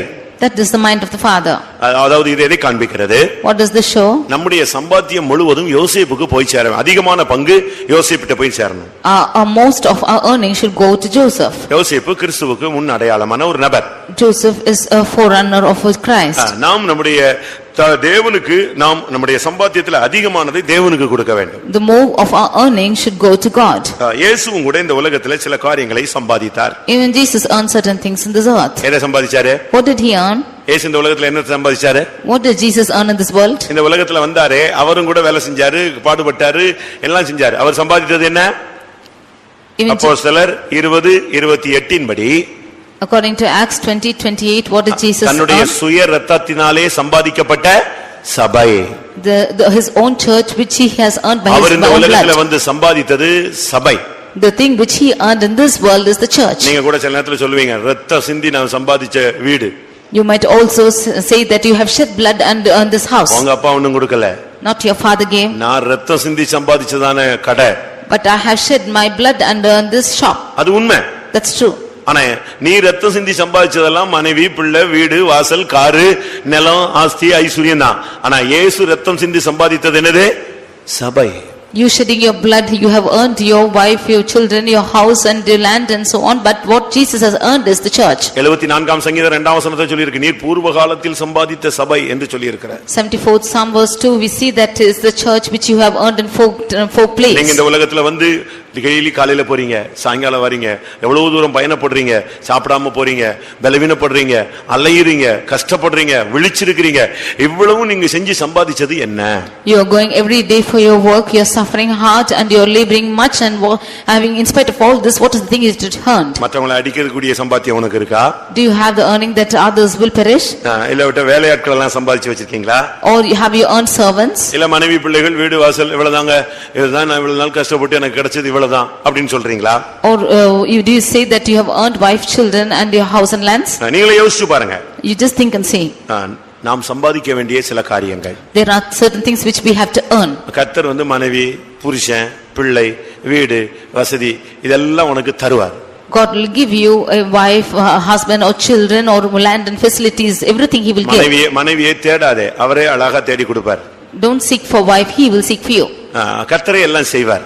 The Lord will do it. முதலாவது தேவனுடைய ராஜ்யத்தை தேடுங்கள், இவைகள் எல்லாம் என்ன செய்யும்? இவைகள் எல்லாம் கூட கொடுக்கப்படும். Seek ye first the kingdom of God and everything shall be added to you. ஆனா நம்ம சம்பாதிக்க வேண்டியது என்ன? But what is the thing which we should earn? நீதிமொழிகள் 3ஆம் அதிகாரம், Proverbs chapter 3, 13ஆம் வசனத்தை பார்க்கும் பொழுது, verse 13. 3:13. ஞானத்தை கண்டடைகிற மனுஷனும் புத்தியை சம்பாதிக்கிற மனுஷனும் பாக்கியவான்கள். புத்தியை சம்பாதிக்கிற மனுஷன் பாக்கியவான். Happy is the man that forgetteth understanding. முதலாவது நாம் ஒரு ஆவிக்குரிய சபைக்குள்ள வந்துட்ட பிறகு, ஞானஸ்நானம் பெற்று பரிசுத்த ஆவி பெற்ற பின்பு நாம் சம்பாதிக்க வேண்டிய முக்கியமான தன்மை என்னன்னா, ஃபர்ஸ்ட் புத்தி. After taking the baptism and the Holy Spirit, the first thing what we have to earn is understanding. புத்தி எப்படி வரும்? How will understanding come? யோபு 28:28 பார்க்கும் பொழுது, Job 28:28. அங்க என்ன சொல்லி இருக்கிறது? What is said there? பொல்லாப்பை விட்டு விலகுவதே புத்தி. To depart from evil is understanding. இந்த உலகத்துல வந்த பின்பு, இந்த மார்க்கத்துல வந்த பிறகு முதலாவது பொல்லாப்பை விட்டு விலகணும். அது ஒரு பெரிய சம்பாத்தியம். After coming into this religion, firstly we should depart from evil. நமக்குள்ள இருக்கிற இந்த உலக பிரகாரமான தொடர்புகள் எல்லாம் துண்டிக்கணும். All our earthly connections should be dropped off. பொல்லாங்காய் தோன்றுகிற எல்லாவற்றையும் விட்டு விலகுங்க. We should depart from everything which seems to be evil. இதைத்தான் நம்ம சபையில என்ன சொல்லி கொடுக்கிறோம்னா, வேறுபாட்டின் ஜீவியம் சொல்லுகிறோம். That is why in our church we say the life of separation. பேதுரு பிரசங்கம் பண்ணி முடித்த உடனே ஜனங்கள் ஞானஸ்நானத்துக்கு வந்து நிக்கறாங்க. When Peter being finished his preaching, people came for baptism. இப்போ நாங்க என்ன செய்யணும்னு கேக்குறாங்க. They asked us to what we should do. First சொல்லப்பட்ட வார்த்தை என்ன தெரியுமா? மாறுபாடான இந்த உலகத்தின் மாறுபாடான இந்த சந்ததியை விட்டு விலகி உங்களை ரட்சித்துக் கொள்ளுங்க. You set you out from this untoward generation and save yourselves. முதலாவது உனக்கு தேவை, நீ சம்பாதிக்க வேண்டியது புத்தி. Firstly you should earn understanding. புத்தின்னு சொன்னா படிப்புல வர்றதல்ல. This understanding is not coming from studying. நீ ஒரு ஸ்கூல்ல போய் படிச்சிட்டு வர்றது புத்தி அல்ல. Going to school and studying is not understanding. இது வாழ்க்கையில படிக்கிறதுக்கு முன்பாக படிச்ச பின்பு வாழ்க்கை முழுவதும் இருக்க வேண்டிய ஒரு தன்மை, பொல்லாப்பை விட்டு விலகணும். This is the aspect which you should have before and after learning is all the life. நீதிமொழிகளில் சொல்லி இருக்கிறது, என்னத்தை சம்பாதிச்சாலும் புத்தியை சம்பாதி. Therefore it is said that whatever you should earn, வீடு, வாசல், கார் எல்லாம் நீ சம்பாதிச்சு வை, கரெக்ட். ஆனா என்னத்தை சம்பாதிச்சாலும் சம்பாதிச்சுக்கோ, ஆனா புத்தியை சம்பாதின்னு சொல்றார். It is good you have earned everything, house and lands, but whatever you earn, you are understanding. நல்ல புத்திசாலிகள் கூட சில நேரத்துல புத்தி இல்லாம செயல்படுறாங்க. And some of them who are even in good understanding are unrelevant to it. நமக்கு இந்த நாட்களிலே புத்தியை சம்பாதிக்க கர்த்தர் கிருபை தர வேண்டும். These days the Lord should give us grace that we might get understanding. அடுத்ததாக ஞானத்தை சம்பாதித்தல். Nextly, getting wisdom. நீதிமொழிகள் 4ஆம் அதிகாரம் Proverbs chapter 4 5ஆம் வசனம். verse 5. ஞானத்தை சம்பாதி, புத்தியையும் சம்பாதி. எப்படி? ஞானத்தை சம்பாதி, புத்தியையும் சம்பாதி. Get wisdom, get understanding. இன்னும் சரியா சொன்னா 7ஆம் வசனத்தை பாருங்க. And in 7th verse, ஞானமே முக்கியம், ஞானத்தை சம்பாதி, என்னத்தை சம்பாதித்தாலும் புத்தியை சம்பாதித்துக்கொள். அப்ப ஞானத்துக்கும் புத்திக்கும் ஒரு பெரிய வித்தியாசம் இருக்கு. then there is a great difference between wisdom and understanding. இந்த ரெண்டுமே வித்தியாசமான ஒரு பொக்கிஷங்கள். These are two treasures which have differences. முதலாவது நீ புத்தியை சம்பாதி. Firstly, get understanding. எதெல்லாம் தப்புங்கறத பார்த்துட்டு அந்த விட்டு வெளியே வா. See what is evil and depart from it. ஒரு விதத்துல அது மனம் திரும்பின வாழ்க்கை, இரண்டாவது விதத்துல வேறுபாட்டின் வாழ்க்கை. Firstly, it is the life of repentance, and nextly the life of separation. இன்னும் அந்த பொல்லாப்பா தெரிஞ்சதை விட்டுட்டு அதையே பிடிச்சிட்டு தொங்கிட்டே இருக்க கூடாது. You should not still hang on to things which seem to be evil. நன்மை தீமை இன்னதென்று மனுபுத்திரனே அவர் உனக்கு அறிவித்திருக்கிறார். O man of God, the Lord has shown what is good and evil. உங்களுக்கு ஒண்ணுமே தெரியாதா? Do you not know anything? நாம ஒண்ணும் புத்தி பதிலித்தவர்கள் அல்ல. We are not the one who are not having wisdom. இது தவறு, இது சரி அப்படிங்கற பகுத்தறியக்கூடிய கிருபையை கர்த்தர் தந்திருக்கிறார். The Lord has given us a discerning spirit as to what is good and wrong. அப்ப நீ அந்த பொல்லாப்பை விட்டு வெளியே வரணும். Then from that evil you should come out. அப்பொழுது நீ புத்தியை சம்பாதிக்கிறாய். Then you will earn wisdom. ஒரு தெளிவான ஒரு மனப்பான்மை உனக்கு கிடைக்கிறது. You will have a clear aspect. இரண்டாவது ஞானத்தை சம்பாதிக்கிறாய். Secondly, get wisdom. அது எதை காண்பிக்கிறது? What does this show? கர்த்தருக்கு பயப்படுகிற ஒரு வாழ்க்கை. It shows a life which is fearing the Lord. அத சம்பாதி. You get it. கர்த்தருக்கு பயப்படாம நீ மனுஷனுக்கும் ஆபீசர்களுக்கும் மேல உள்ள ஆளுங்களுக்கும் லோக்கல்ல உள்ள ஆளுங்களுக்கும் சபையில உள்ளவங்களுக்கும் போதகர்களுக்கும் இவங்களுக்கெல்லாம் பயப்படுறதெல்லாம் கரெக்ட். ஆனா எல்லாவற்றுக்கும் மேலாக நீ யாருக்கு பயப்படணும்? கர்த்தருக்கு பயப்படுகிற பயம் ஞானத்தின் ஆரம்பம். அத சம்பாதி. It is good that you are hearkening or obeying to the ones who are higher above you and your higher authorities, but the first thing is you receive the fear of God, and that is wisdom. இந்த கர்த்தருக்கு பயப்படுகிற பயம் நம்ம சொல்றமே, இது கிடைக்குமா? What the fear of the Lord, shall we get it? இது பரிசுத்த ஆவியில நமக்கு கிடைக்கிறது. This is given to us by the Holy Ghost. ஏசாயா 11:2 பார்க்கும் பொழுது, Isaiah chapter 11 verse 2, அங்கே சொல்லி இருக்கிறது கர்த்தருக்கு பயப்படுகிற பயத்தை அருளும் ஆவி. it is said that this spirit of fear which is given by the கர்த்தருக்கு Spirit of பயப்படுகிற God, பயத்தை அருளும் ஆவி அபிஷேகத்தில் இருக்கிறது. it is the spirit of wisdom which is given in the Holy Spirit. மூன்றாவதாக, Thirdly, நீதிமொழிகள் 18:15 பார்க்கும் பொழுது, Proverbs 18:15, அறிவை சம்பாதி. you get knowledge. 18:15 புத்திமானுடைய மனம் அறிவை சம்பாதிக்கும், புத்திமானுடைய மனம் அறிவை சம்பாதிக்கும். The heart of the prudent getteth knowledge. நமக்கு இந்த நாட்கள்ல அறிவை சம்பாதிக்கணும். These days we should get knowledge. அறிவுன்னு சொன்ன உடனே இந்த உலக knowledge நம்ம ஜிகே நினைச்சிர கூடாது. We should not say that it's the knowledge of this world, no general knowledge. அப்படி நினைச்சிர கூடாது. We should not think that this is general knowledge. கர்த்தர் பைபிள்ல சொல்ற அறிவுனா என்ன? What is the knowledge which the word of God says? பரிசுத்தரை அறிகிறதே அறிவு. The knowledge of knowing the Holy One is the knowledge. புதிய ஏற்பாட்டில் அறிவுனா என்ன? What is the knowledge in the New Testament? நம்முடைய கர்த்தராகிய இயேசு கிறிஸ்துவை அறிகிற அறிவு. The knowledge of knowing our Lord Jesus Christ. இதை பிலிப்பியர்ல நான் பார்க்கும் பொழுது, when we read this in Philippians, என்னுடைய கர்த்தராகிய இயேசு கிறிஸ்துவை அறிகிற அறிவின் மேன்மைக்காக நான் எல்லாவற்றையும் குப்பையும் என்று எல்லாவற்றையும் நான் நஷ்டம் என்று விட்டேன், குப்பையாக எண்ணுகிறேன். I have counted everything as loss and dung that I might know Christ. பிலிப்பியர் 3ஆம் அதிகாரம் 7ல நாம் இதை பார்க்க முடியும். 8ஆம் வசனத்திலே பார்க்க முடியும். Philippians 3rd chapter verses 7 and 8 we can see this. பிலிப்பியர் 3:8. Philippians 3:8. அங்க என்ன சொல்லி இருக்கிறது? What is said there? என் கர்த்தராகிய இயேசு கிறிஸ்துவை அறிகிற அறிவு. The excellency of the knowledge of Christ Jesus. அது அந்த மேன்மைக்காக நான் எல்லாவற்றையும் நஷ்டம் என்று விட்டேன். For this greatness I have counted everything as அப்ப நாம் loss. சம்பாதிக்க வேண்டியது கிறிஸ்துவை அறிகிற அறிவை நாம் சம்பாதிக்க வேண்டும். Then I should get knowledge and the knowledge of Christ அது எதை Jesus. காண்பிக்கிறது? பிரதிஷ்டையின் ஜீவியத்தை உலகத்தை வெறுப்பதை காண்பிக்கிறது. That shows the life of consecration and hating the world. கர்த்தருடைய பரிசுத்த நாமத்துக்கு மகிமை உண்டாவதாக. Glory be to the holy name of the Lord. நான்காவது, Fourthly, நீதிமொழிகள் 31:16 பார்க்கும் பொழுது, Proverbs 31 verse 16, அங்கே குணசாலியான ஸ்திரீ சம்பாதிக்கிற ஒரு காரியம் என்ன? there are virtuous woman, what is she earning? ஒரு வயலை விசாரித்து அதை வாங்குகிறாள், தன் கைகளின் சம்பாத்தியத்தினால் திராட்சை தோட்டத்தை நாட்டுகிறாள். ஒரு குணசாலியான ஸ்திரீயினுடைய சம்பாத்தியம் என்ன? தன் கைகளின் சம்பாத்தியம் அவளுக்கு திராட்சை தோட்டத்தை கொடுக்கிறது. The labor of the works of the hands of a virtuous woman is she is getting a vineyard. அவளுடைய கைகளில் அவளுக்கு ஒரு கைகளில் ஒரு சம்பாத்தியம் இருக்கிறது. She is having the fruit of her hands. அந்த சம்பாத்தியத்துல அவ செய்யறது என்ன? திராட்சை தோட்டத்தை நாட்டுகிறாள். She is planting a vineyard with that earning. இது திராட்சை தோட்டம் என்பது சபையை காண்பிக்கிறது. This vineyard shows the church. மகிழ்ச்சியான வாழ்க்கையை காண்பிக்கிறது. It shows a joyous life. அது ஆவிக்குரிய வளர்ச்சியை காண்பிக்கிறது. It shows the spiritual growth. நாம இந்த உலகத்துல என்னத்தை சம்பாதிச்சாலும் சபைய காரியங்கள்ல நமக்கு பிரயோஜனப்பட வேண்டியது அவசியம். Whatever we earn in this world, we have to be used in this church. திராட்சை தோட்டம் அது நேசருக்குரியது. Vineyard belongs to the beloved. ஏசாயால சொல்லி இருக்கிறது நேசருக்கு ஒரு திராட்சை தோட்டம் இருந்தது. In Isaiah it is said that the beloved had a vineyard. உனக்கு ஒரு ஊழியம் இருக்கிறது. You have a ministry. உனக்கு ஒரு சபை இருக்கிறது. You have a church. உனக்கு ஒரு ஆவிக்குரிய தன்மை இருக்கிறது. You have a spiritual aspect. நாம் இதை சரியான விதத்தில் விளங்கிக் கொண்டு நாம் இதெல்லாம் சம்பாதிக்க வேண்டும். We should understand this rightly and earn these things. அவளுடைய கைகளின் சம்பாத்தியத்தினாலே அவள் வாழ்க்கையிலே முன்னேறுகிறாள். She with the fruit of her hands she got this vineyard. நீ குலசாலியான ஸ்திரியா இருந்தா ஒரு வயலை விசாரித்து வாங்குவே. ஒரு ஆத்துமாவை சந்தித்து அவங்களை விசாரிச்சு சத்தியத்துக்குள்ள நீ கொண்டு வருவாய். If you be a virtuous man, then you will get a vineyard. You will inquire about soul and you will bring them into this truth. திராட்சை தோட்டம் ஒரு வளர்ச்சியை காண்பிக்கிறது, சபையை காண்பிக்கிறது, மகிழ்ச்சியை காண்பிக்கிறது. இப்படி பல அனுபவங்களை சொல்லிக்கொண்டே போகலாம். Vineyard shows a church, a growth, and it shows the joy. நாம் அதை விட்டுவிடவே கூடாது. We should not leave this. வேதாகமத்தில் நாம் பார்க்கும் பொழுது ஒரு சாதாரண மனுஷனுக்கு ஒரு திராட்சை தோட்டம் இருந்தது. அதை எப்படியாவது ஒருத்தன் பிடுங்கணும்னு ட்ரை பண்ணான் ஒரு ராஜா. In the word of God we see that an ordinary man had a vineyard and the king wanted to somehow take it off. Ahab என்ற ராஜா எசபேலுடைய புருஷன் போய் அந்த திராட்சை தோட்டத்தை பிடுங்கணும்னு ட்ரை பண்ணான். King Ahab, the husband of Jezebel, wanted to go and take that vineyard. நீ உன் திராட்சை தோட்டத்தை கொடு, நான் கீரை தோட்டமா மாத்துறேன்னு சொன்னான். He said that give me this vineyard that I am making it a garden of greens. அதுக்கு அவன் என்ன சொன்னான் தெரியுமா? What did he say for that? என்னனாலும் செய்ய, என் திராட்சை தோட்டத்தை மட்டும் என்ன செய்ய மாட்டேன், தரவே மாட்டேன். He said, you do anything you like, I will not give my vineyard. திராட்சை தோட்டத்தை தர்ற வேலையை என்கிட்ட கேட்காதன்றான். Do not ask me to give my vineyard.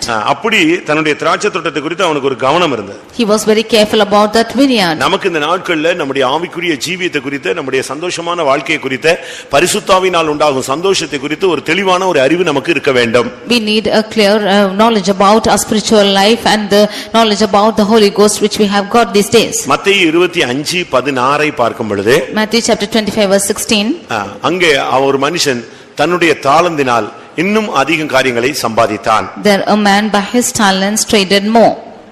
5 தாலந்தை வாங்கினவன் போய் அவைகளை கொண்டு வியாபாரம் பண்ணி வேறு 5 தாலந்தை சம்பாதித்தான்.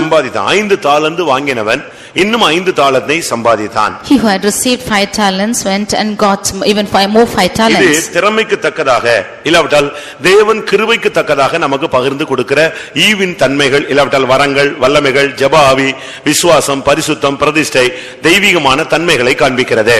This shows the gifts and talents and power and the divine characters and faith which the Lord has given to us by faith. அவனவனுடைய முந்தின வசனம், அவனவனுடைய திறமைக்கு தக்கதாக ஒருவனிடத்தில் 5 தாலந்து கொடுக்கப்பட்டது.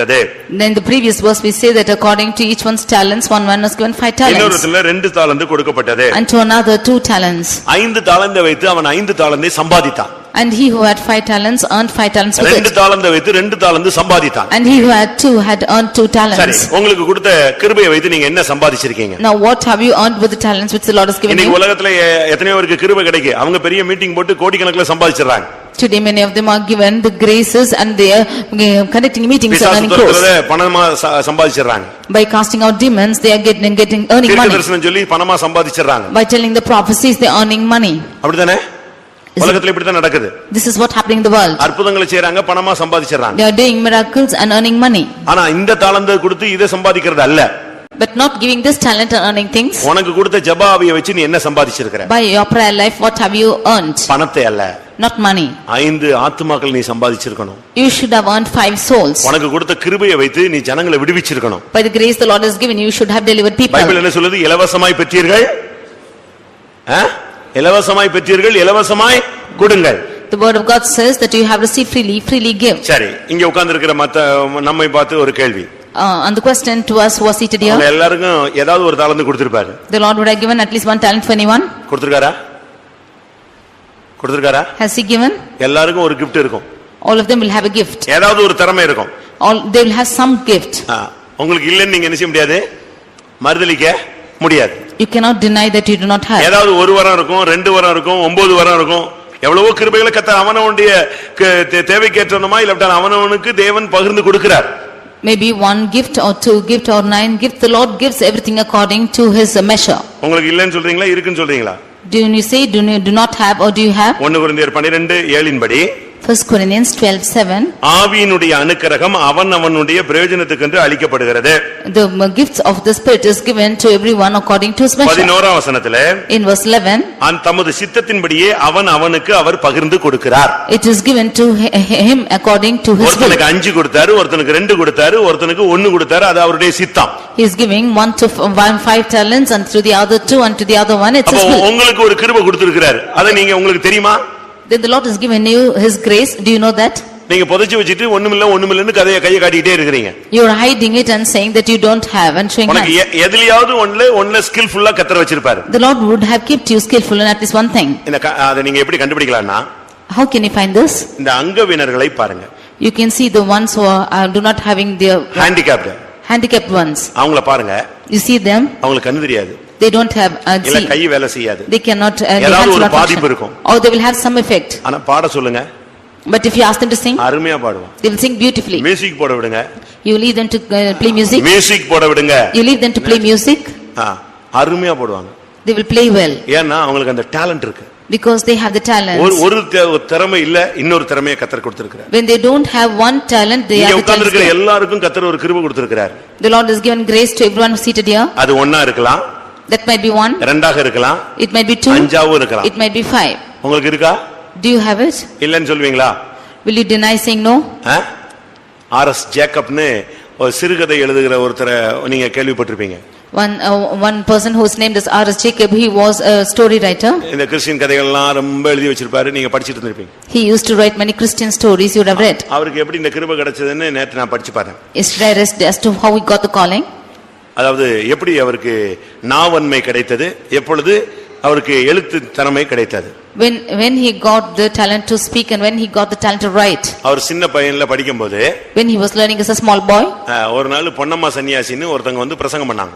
One day one person whose name is Ponnamma Sannyasi came and preached. எல்லாருக்கும் ஒவ்வொரு கிருபை உண்டு. Everybody has a gift. ஒவ்வொருவருக்கும் கர்த்தர் ஒரு தாளந்தை கொடுத்திருக்கிறார். The Lord has given a grace to everyone. அந்த 3 பேர் நிக்கும்போது 2 பேருக்கு அழகா 5 3 8ன்னு கொடுத்திருக்கலாம். இந்த ஒரு ஆளை எம்டியா விட்டுருக்கலாம். ஆனா தேவன் என்ன செய்யல, எம்டியா விடல. அவனுக்கு தக்கதாக எதை கொடுத்தாரு? ஒரு தாளந்து கொடுத்தார். When 3 of them are standing, the Lord could have left one empty, but according to his talent he has given him one. அதுல இருந்து என்ன விளங்கிக் கொள்றோம்? By this what do we understand? எல்லாருக்கும் என்ன உண்டு? ஒரு தாளந்தாவது உண்டு. All of them have at least one talent. அப்படினு சொன்னாங்களாம். He said like this. இவர் அதை பிடிச்சு வச்சுக்கிட்டார். He held on to it. இந்த வார்த்தை அவரை தொட்டுருச்சு. This word touched him. ஸ்கூல்ல ஒரு நாடகம் போட்டாங்களாம். There was a drama in the school. அதுல இவருக்கு ஒரு நடிப்பு பகுதி கொடுத்தாங்களாம். And there was his portion to act. அத மனப்பாடமும் செய்ய முடியலையா, சரியா சொல்லவும் முடியலையா. He could neither memorize nor tell it properly. இவருக்கு நாடகம் போட்டு நடிக்க வச்சு முக்கியமான நல்ல இவரை கொண்டு போய் நிறுத்தணும்னு இவங்க பிராக்டிஸ் கொடுத்தா தப்பா சொல்லிட்டு இருந்தாராம். He was given the practice that he might act and he was telling everything wrong. உடனே என்ன பண்ணாங்களா? Immediately what they did? இவர் அந்த நாடகத்துல இருந்து தூக்கிட்டாங்க. They took him out of that drama. இந்த பையனுக்கு நடிக்க தெரியல, பேச தெரியல போன்னு சொல்லிட்டாங்க. He does not know how to act or speak and put him off. அது இவருக்கு பயங்கர வெசனமா இருந்துச்சு. That was grievance to him. நேரா வீட்ல போய் ஸ்கூல் பேக் போட்டுட்டு நேரா போய் ஒரு ஓடைக்குள்ள போய் உட்கார்ந்தாராம். He went and put back his school bag in his house and went and எல்லாருக்கும் ஒரு தாளந்தாவது உண்டுன்னு அங்க இன்னைக்கு பிரசங்கம் பண்ணாங்க. They preached at least there is one talent for everyone. அது எனக்கு இந்த பேச்சு திறமை கூட இல்லாம போயிருச்சே. But I don't have this talent even to speak. அப்படினு சொல்லிட்டு அங்கேயே நின்னு அழுது எனக்கு தாங்கன்னு கேட்டிட்டு கொஞ்ச நேரத்துல சின்ன பிள்ளையா இருந்ததனால அப்படியே தூங்கிட்டார். There he cried and when he was asking like this because he was a small boy he slept. ஊருக்கு வெளியே ஒரு ஓடையில ஆளு அப்படியே கிடக்குறார். He went and he was crying in அப்ப ஒரு சின்ன பையன். He was a small lad then. என்ன நடந்துச்சு? ஒரு சொப்பனம். Then he had a dream. சொப்பனத்துல ஒருத்தர் வந்து in his dream one person came. இவர் நாக்குல எழுதினாராம். And wrote in his tongue. நாக்குல எழுதினாராம். He wrote in his tongue. அந்த எழுதின அந்த இத இவர் கையில கொடுத்தாராம். And what he has written he gave it in his hands. நாக்குல எழுதியாச்சு, அடுத்து நெஞ்சாச்சு. அந்த எழுத்தாணியை இவர் கையில கொடுத்துட்டார். He wrote in his tongue and gave that pen to his hand. சொப்பனம் முடிஞ்சிருச்சு. And the dream was over. இப்ப வீட்ல ஆளை காணணும் ஊரெல்லாம் தேடி அங்க கடைசில எங்க வந்துட்டாங்க எல்லாரும் சேர்ந்து ஓடையில வந்து இவரை பார்த்துட்டாங்க. When they saw that he was not found in his house they came and found him in the brook. இப்போ நாடகத்துல இருந்து இவரை தூக்கிட்டாங்க, அதனால தான் இவர் துக்கத்துல வந்தாருங்கிறது எல்லாருக்கும் தெரிஞ்சு போச்சு. Now everybody came to know that he was taken away from the drama and therefore he was grieved. அப்போ திருப்பி அந்த டீச்சர் சொன்னாராம், சரி சரி உனக்கு நாடகத்துல அந்த போர்ஷனை நெஞ்சிடுறேன் கொடுத்துறேன்னு சொல்லிட்டாராம். Now the teacher again said that I will give you that portion in the drama. அடுத்த நாள் அந்த போர்ஷன்ல நடிச்சா ஒரு தப்பு கூட இல்ல. Next day when he acted with that portion, there was no fault at all. அவர் சொல்றாரு, அன்னையில இருந்து என் நாக்குல அவர் தொட்டதுனால, ஆண்டவர் தொட்டதுனால நான் பேச்சாளனாகவும் மாறினேன், கையில அதை கொடுத்ததுனால நான் யாரா மாறினேன், எழுத்தாளனாகவும் மாறினேன். He said, because the Lord has given me, from that day I became an orator, and because he's given in my hands I became a writer. கர்த்தர் உங்க நாக்க தொட்டார்னா நீங்க பேச்சாளராய் மாறிடலாம். If the Lord will touch your tongue, you will become an orator. கையில எழுத்தாணியை கொடுத்தா நீங்க யாரா மாறிடலாம், எழுத்தாளனாய் மாறிடலாம். If he gives the pen in your hand, then you can become a writer. சங்கீதக்காரன் சொல்லுகிறான், என் நாவு விரைவாய் எழுதுகிறவனுடைய எழுத்தாணி. அவ்வளவு ஃபாஸ்ட்ல பேசுவான். The psalmist says that my tongue is a speed writer. நீங்களும் இன்னைக்கு போய் உட்கார்ந்து ஜெபம் பண்ணுங்க, கர்த்தர் நாக்குல எழுதுறாரா நெத்தியில எழுதுறாரான்னு பார்க்கலாம். You go and pray and see if the Lord is writing in your tongue or on your forehead. நெத்தியில எழுதிட்டாருன்னா ஊழியத்துக்கு வந்துட்டீங்கன்னு அர்த்தம். If he is writing on your forehead, you are coming to ministry. பிதாவின் நாமம் போட்டாருன்னா போச்சு, அவ்வளவுதான். நீ எங்க சுத்தினாலும் அங்க வந்து சேர்ந்துருவ. If he gives the name of the Father, he will come anywhere around you. உங்களுக்கு ஒவ்வொருவருக்கும் ஒரு தாளந்து இருக்கு. நீங்க அதை வச்சு சும்மா அப்படி புதைச்சு வச்சுக்கிட்டு விதைக்காத இடத்துல அறுக்கிறவரும் தெளிக்காத இடத்துல சேர்க்கிறவரும் பிரசங்கம் பண்ணிட்டு இருக்க கூடாது. உனக்கு கொடுத்த தாளந்து, அது ஜபாபியா இருக்கலாம், கிருபையா இருக்கலாம், பாட்டு திறமையா இருக்கலாம், பிரசங்க திறமையா இருக்கலாம், இல்ல நல்ல சுகபலன் ஆரோக்கியமா இருக்கலாம். அதை கொண்டு நீ கர்த்தருக்காக கிரியை செய்து நீ கர்த்தருக்காக சம்பாதிக்க வேண்டும். He has given every of you a talent. It might be a talent of singing or praying or preaching or anything, and with that talent you should work for the Lord. உங்களுக்கு கர்த்தர் ஏதாவது ஒரு கிருபை கொடுத்திருப்பாரு. The Lord will give you at least any talent. நீங்க அதை ஜெபத்துல கூட use பண்ணலாம். You can use that even in prayer. முழங்கால்ல கூட யூஸ் பண்ணலாம். You can use that in kneeling. முழங்கால் போடுற கிருபை கொடுத்திருப்பாரு. He would have given you the grace to kneel. கண்ணீரின் ஆவி தருவார். He will give you the விழிப்பின் ஆவி தருவார். He will give you the waking spirit. இதெல்லாம் நீங்க பயன்படுத்தணும். நீங்க பாட்டுக்கு அந்த கிருபையை வாங்கிட்டு அந்த ஒரு தாளந்த வாங்குனவன மாதிரி நல்ல நைட்ல தூங்கிட்டே இருக்க கூடாது. அந்த ஒரு தாளந்தை நீ பயன்படுத்தி அந்த ஒரு தாளந்தை வைத்து நீ இன்னொரு தாளந்தை சம்பாதிக்கணும். ஒரு ஆத்மாவை சம்பாதிக்கணும், ஒரு துக்கத்தில் இருக்கிறவங்களை விடுதலை ஆக்கணும், ஏதாவது ஒரு ஊழியத்துல நீ பயன்படுத்தப்படணும் அந்த தாளந்தை வைத்து. You should make use of this talents, and somehow you should utilize this and at least earn one soul or may be a source of concern to the others. அடுத்து nextly, நீ சம்பாதிச்சு பரலோகத்துல உன்னுடைய பொக்கிஷத்தை சம்பாதிச்சு சேர்த்து வைக்கணும். You should earn and save your treasures in heaven. 5 தாலந்தை வைத்து அவன் 5 சம்பாதித்தான். Keeping 5 talents, he earned 5 more. லூக்கா 12ஆம் அதிகாரம் Luke chapter 12 33ஆம் வசனத்தை பார்க்கும் பொழுது verse 33, அங்க என்ன சொல்லப்பட்டிருக்கிறது? what it said there? உங்களுக்கு உள்ளவைகளை விற்று பிச்சை கொடுங்கள், பழமையாய் போகாத பணப்பைகளையும் குறையாத பொக்கிஷத்தையும் பரலோகத்திலே உங்களுக்கு சம்பாதித்து வையுங்கள். இந்த உலகத்துல சம்பாதிச்சு சேர்த்து வச்சது மாத்திரமல்ல, எங்க சம்பாதிச்சு சேர்த்து வைங்க, எங்க சம்பாதித்து வைங்க, பரலோகத்துல சம்பாதிச்சு வைங்க. You earn for the treasures in heaven. இந்த உலகத்தோட நமக்கு வாழ்க்கை முடியறது இல்லையே. With this world, this life is not ending up. பரலோகத்துல உங்களுடைய பொக்கிஷத்தை சம்பாதிச்சு சேர்த்து வைங்க. You add and save your treasures in heaven. இங்க உள்ள பேங்க்ல பேலன்ஸ் எப்படி இருக்கு? How is the balance here in the bank? நல்லா இருக்கா? Is it good? போன வாரம் நான் ஒரு இடத்துல இருக்கும்போது ஒரு தகப்பன் ஃபோன் பண்ணாரு. Last week a father was calling me up. எனக்கு அந்த பொண்ணுக்கு நல்ல இடத்துல நீங்க பாருங்க.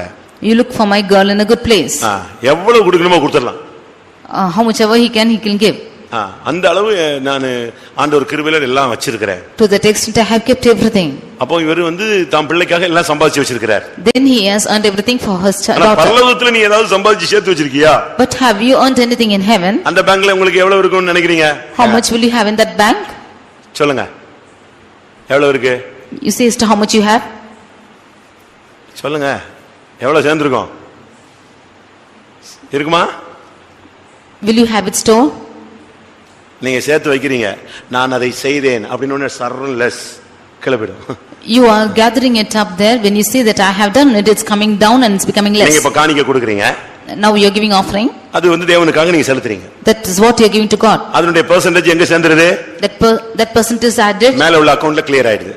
It is added in your account above. நான் இவ்வளவு கொடுத்தேன் தெரியுமா அப்படின உடனே டக்குன்னு நெஞ்சிருச்சே, அவ்வளவும் க்ளோஸ் ஆயிடுச்சு. When you say that I have given so much, immediately everything is gone. அவ்வளவுதான், வைரஸ் ஃபார்ம் ஆயிடுச்சு. There is a virus which is formed. உடனே அது அவ்வளவு சுத்தமா அழிஞ்சு ஒண்ணுலாம் போய்டும். And it destroys with nothing. நான் இதை செய்தேன் என்று எப்பொழுது நீங்கள் சொன்னீர்களோ அப்பொழுதே நீங்கள் பூமியிலே அதை அடைந்து தீர்ந்தாயிற்று. Whenever you say that I have done this, then you have received your reward in this world itself. பரலோகத்துல பொக்கிஷத்தை சம்பாதிச்சு வச்சிருக்கீங்களா? Have you laid up treasures in heaven? சம்பாதிச்சு வச்சிருக்கீங்களா இல்லையா? Have you earned in heaven? இங்கேயே லோன் பயங்கரமா இருக்கு, இதுல போய் அங்க எங்க சம்பாதிச்சு வைக்கிறது? Here itself we have our loans to great extent. Where are we to gather there? நம்ம ஆளுங்கள்ட்ட இருக்கிறதுல கர்த்தர் கொடுத்ததுன்னு சொல்றதுக்கு ரொம்ப கம்மி தான். There are very few who can say that the Lord has given to them. வீடு பேங்க்ல இருக்கு, The house is in bank, car பேங்க்ல இருக்கு, and car is in bank, two wheeler பேங்க்ல இருக்கு, two-wheeler is in bank, எல்லாம் ஃபைனான்ஸ்ல, everything is in finance. எல்லாம் finance. Everything is in finance. என்னதான் நீ இந்த உலகத்துல இவ்வளவு நாள் சம்பாதிச்சேன்னா அது கொடுத்து அதுல இருந்து நான் கொஞ்சம் கொஞ்சமா கட்டிக்கிட்டே வரேன். எத்தனை வருஷம் கட்டுவ? If you should ask us to what you have earned, I will give and I will pay little by little. How many years will you pay? போன வாரம் ஒருத்தட்ட கேட்டேன், அவர் சொன்னாரு நான் 5500 ரூபாய் கட்டிக்கிட்டே இருக்கணும். எத்தனை வருஷம்? Last week one person said that he is paying 5,500. How many years will he pay? வீட்டுக்காக கட்டணுமா? 20 வருஷம் கட்டணுமா?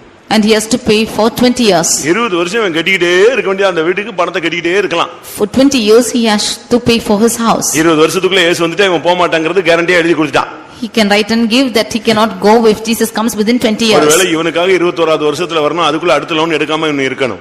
Maybe the Lord should come after 21 years and he will get the next account after that. கடன் இருக்கிறவன் போக முடியாதுல்ல. கடன் வாங்கினவன் அடிமை, அடிமை அரசால போகிறது இல்லை. He who is getting the debt will never go because he is a slave and he cannot reign. நல்ல சத்தியத்தை நீங்க படிச்சுக்கணும். You should learn the truth very well. நீங்க சொல்லலாம் IT problem. You might say it's an IT problem. IT ப்ராப்ளம்லாம் எல்லாம் solve பண்ணலாம். You can solve this IT problems. நீ பரலோகம் போணும்னா எல்லாத்தையுமே சால்வ் பண்ணணும்.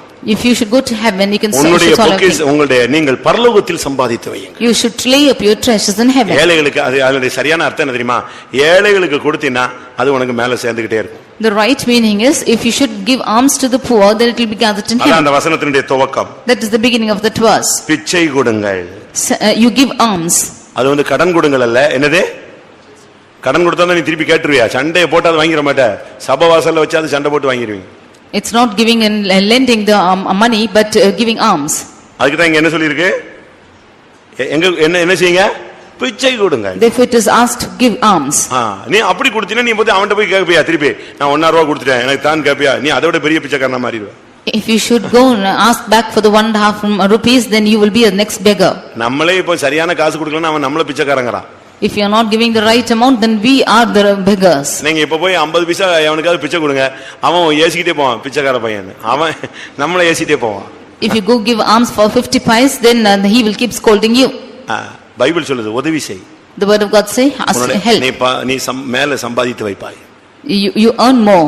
அடுத்ததாக and nextly, கடைசியாக finally, லூக்கா 16ஆம் அதிகாரம் Luke chapter 16 9ஆம் வசனத்தை பார்க்கும் பொழுது, verse 9. நான் உங்களுக்கு சொல்கிறேன், நீங்கள் மாளும்போது உங்களை நித்தியமான வீடுகளிலே ஏற்றுக்கொள்வார் உண்டாகும்படி அநீதியான உலக பொருளால் உங்களுக்கு சிநேகிதரை சம்பாதியுங்கள். உங்களுக்கு ஆத்துமாக்களை சம்பாதிங்க. அதுதான் அதனுடைய சரியான அர்த்தம். It is said, right meaning of this is you earn souls. நீ செத்துட்டு மேலே போகும்போது உன்னை நித்திய வீட்டில் ஏற்றுக்கொள்வார். அதாவது இந்த சகோதரன் மூலமா தான் நான் ரட்சிக்கப்பட்டேன் என்று சொல்லக்கூடியவர்களை நீ பரலோகத்தில் சம்பாதித்து வை. When you die and go to heaven, you should earn in heaven and to say that because of this brother I am saved. உன்னுடைய பணத்தினால பொருளால ஆத்தும ஆதாயம் நடந்திருக்கணும். By your money and wealth you should earn souls. ஒரு சில அன்னதானம் செய்வாங்க. Some of them are giving food. அப்படிதானே? அது ஒண்ணும் சேராது. But that will not gather anything. அன்னதானத்தினால ஒண்ணும் கிடையாது. When you provide food, there's nothing there. அநீதியான உலக பொருளால அந்த அன்னதானம் கொடுத்தாலும் அந்த ஆத்துமாக்களை நீ சம்பாதிச்சிருக்கணும். By your literal wealth, even if you should provide food, you should earn souls. அழிந்து போகிற உலக பொருளினாலே, அநீதியான உலக பொருளினால் உங்களுக்கு ஆத்துமாக்களை சம்பாதியுங்கள். By the perishable things, you should earn souls for yourselves. உங்க பின்னால எத்தனை ஆத்துமாக்கள் வந்து நிக்கும்? How many souls will come behind you? நான் சும்மா சொல்றேன். இந்த ஆம்வேன்னு வச்சுக்கங்களேன். You take for example Amway. Amway business பாருங்க. You see the Amway business. நீங்க உங்களுக்கு பின்னால ஒருத்தன், அவனுக்கு பின்னால ஒருத்தன், இது எல்லாமே யார் ரூட்? உங்களுடைய ரூட்லயே தான் போயிட்டே இருக்கும். One person behind you and the next person behind you. நீங்க இன்னொரு ரூட்ல இருப்பீங்க. You will give to the others. இப்படி விரிஞ்சு விரிஞ்சு விரிஞ்சு விரிஞ்சு அது போயிட்டே இருக்கும். அது ஒரு நெட்வொர்க் மாதிரி. Like this it is expanding and going like a network. ஆனா ஒரு அது ஆரம்பம் இன்னொருத்தன் எங்கேயோ இருக்கிறான். But the beginner is somewhere. ஆனா உங்களுக்கு கீழ இருந்து எவ்வளவு பேர் வர்க் பண்றாங்களோ அதுதான் உங்களுக்கு என்னது? சொல்லுங்க. அதுதான் earning. But the wages for them is how many ever people who are working under you. உங்க நேமுக்கு கீழ நீங்க சேர்த்துட்டு வந்து நீங்க சேர்த்தால் சேர்த்து நீங்க சேர்த்தால் சேர்த்து இதுதான் உங்களுக்கு வருமானம். The people who are coming under your name and the people who are gathered under their names is your earning. அதுபோல Like this. நீ எவ்வளவு ஆத்துமாக்களை சம்பாதிக்கிறியோ அது பரலோகத்துல உனக்கு மகிமையாய் வந்து சேரும். How many ever souls you are earning, that will be a great earning for you in heaven. நீங்க வெறுங்கையனா பரலோகத்துக்கு போனா என்ன பிரயோஜனம்? What is the use if you go empty handed to heaven? ஒரு பாட்டு உண்டு, வெறுங்கையனா நீங்க என்ன செய்ய முடியாது, போக முடியாது. One song is there that I cannot go empty handed to heaven. பைபிள்ல சொல்லிருக்கு, வெறுங்கையனா ஒருவன் தேவசந்நிதிக்கு என்ன செய்ய கூடாது, போகவே கூடாது. In word of God says that you should not go empty handed to the presence of God. நான் முந்தி இருந்த இடத்துல ஒரு விசுவாசி உண்டு. There was a believer in a place where I was. ரொம்ப ஆவிக்குரிய மனுஷன். He was a spiritual man. எப்ப வந்தாலும் எதையாவது வாங்கிட்டு வருவாரு. Whenever he comes, he'll get something or the other. நைட்டோ பகலோ நல்லதோ கெட்டதோ எதுக்கு வகித்தம் வந்துட்டாலும் அவர் ஏதாவது வாங்கிட்டு வருவாரு. May it be night or day, any time he comes, he will get something. என்னன்னு கேட்டா, If I ask why, வெறுங்கையா நீ என்ன செய்ய கூடாது, ஆசாரியனை போய் பார்க்க கூடாது அப்படின்னு பிரசங்கம் கேட்டேன். I heard a message as to you should not go barehanded, empty-handed to see the priest. அதுபோல பைபிள் வெறுங்கையனா நீ தேவசந்நிதிக்கு என்ன செய்ய கூடாது, போக கூடாது. பரலோகத்துக்கு நீ போகும்போது வெறுங்கையனா உன் பக்கத்துல ஒரு ஆத்மா கூட இல்லாம நீ ஒரு தனித்த நபரா போய் நின்ன பிரயோஜனம்? Like this, you should not go empty-handed to the presence of God. If you go to heaven, you go alone without anybody to count. நாசரேத்துல ஒரு நல்ல வாய்ப்பு இருக்கு, ஆளுக்கு கம்மியா இருக்கு. நீங்க அவ்வளவு பேரும் ஜெபிச்சு நாசரேத்து முழுவதையும் இழுத்துட்டு பரலோகத்துல போய் நிக்கணும். In Nazareth, you have good opportunity. People are very few. You should gather all the people of Nazareth and go to heaven. அவங்க எல்லாம் சொல்லுவாங்க, நாங்க ரட்சிக்கப்பட்டோம் அப்படி இப்படின்னு. உன் மூலமா சுவிசேஷம் சொல்லப்பட்டிருக்கணும். And they will say that they are saved, but through you they should be saved. கண்ணீரினால அவன் ரட்சிக்கப்பட்டிருக்கணும். By your tears they should be saved. உன் முழங்கால்ல அவனை சந்திச்சிருக்கணும். By your kneeling he should be met. உன்னுடைய ஜெபத்துல அவன் திருப்பப்பட்டிருக்கணும். By your prayer he should be turned. அந்த ஆத்துமாக்களுக்காக நீங்க பிரயாசப்படணும். For that soul you should labor. Pavul சொல்றார், நான் சுவிசேஷத்தினால் இவனை பெற்றேன். Saint Paul says that through gospel I have உன்னுடைய begotten him. ஜெபத்துல ஆத்துமாக்கள் பிறப்பிக்கப்படணும். By your prayer people should be begotten. அநீதியான உலக ஒரு ஆத்துமா ஏழையா இருக்கானா அவனுக்கு உதவி செய்ய, அதன் மூலமா அவன் ரட்சிக்கப்படலாம்.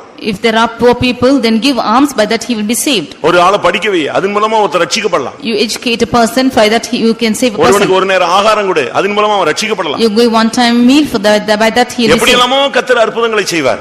By many things God will do miracles. ஒரு சர்ச்சில நமக்கு பக்கத்துல இடம் வாங்க வேண்டியது இருந்துச்சு.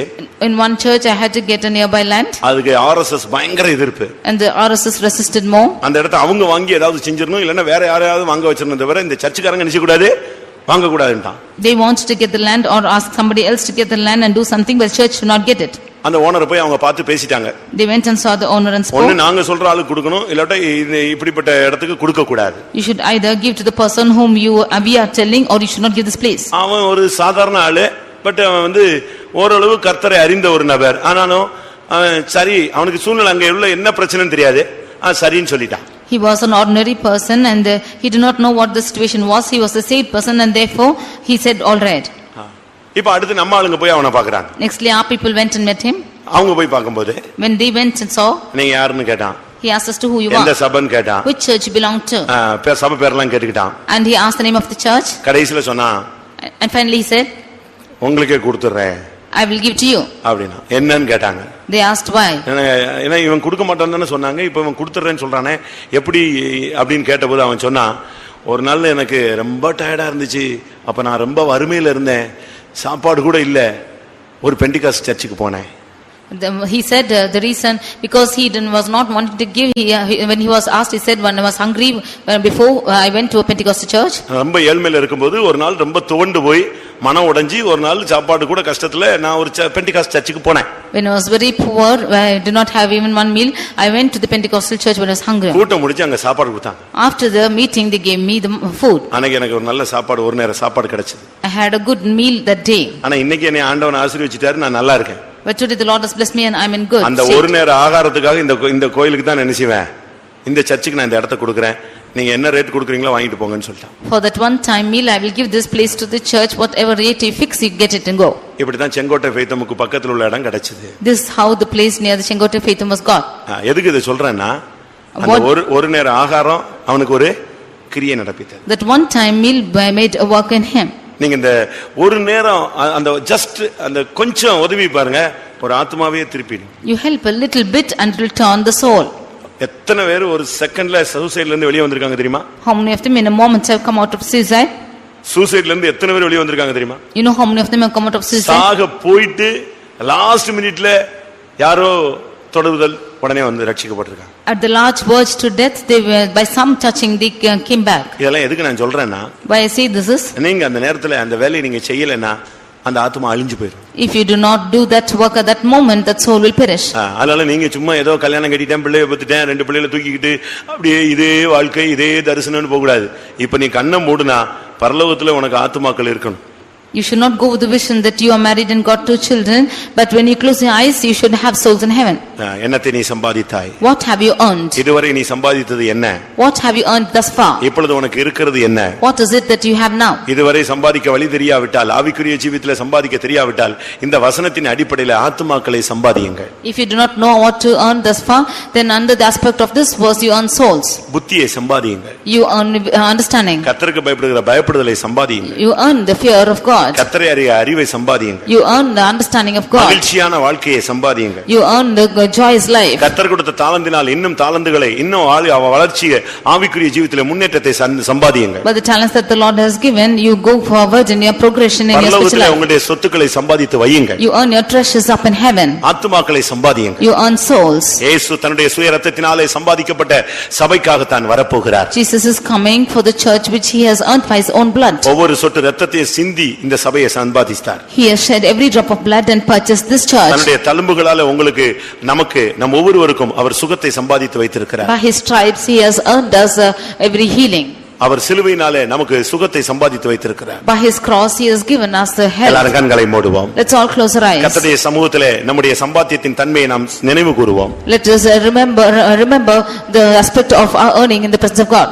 எல்லாம் முடிஞ்சிட்டு எனக்கு ஒரு மனைவி 2 பிள்ளைங்க இதுதான் நான் சம்பாதிச்சேன்னா இதுக்கு பரலோகத்துல ஒரு பிரதிபலனும் கிடையாது. If you should say having everything I have earned my wife and children, you have no reward in heaven. எனக்கு வீடு இருக்கு, வாசல் இருக்கு, எனக்கு கார் இருக்கு, சொத்து இருக்கு, நல்லது. இதெல்லாம் ஒண்ணும் உன் கூட வராது. ஒன்றையும் நீ கொண்டு வந்ததில்லை, ஒன்றையும் நீ கொண்டு போவதும் இல்லை.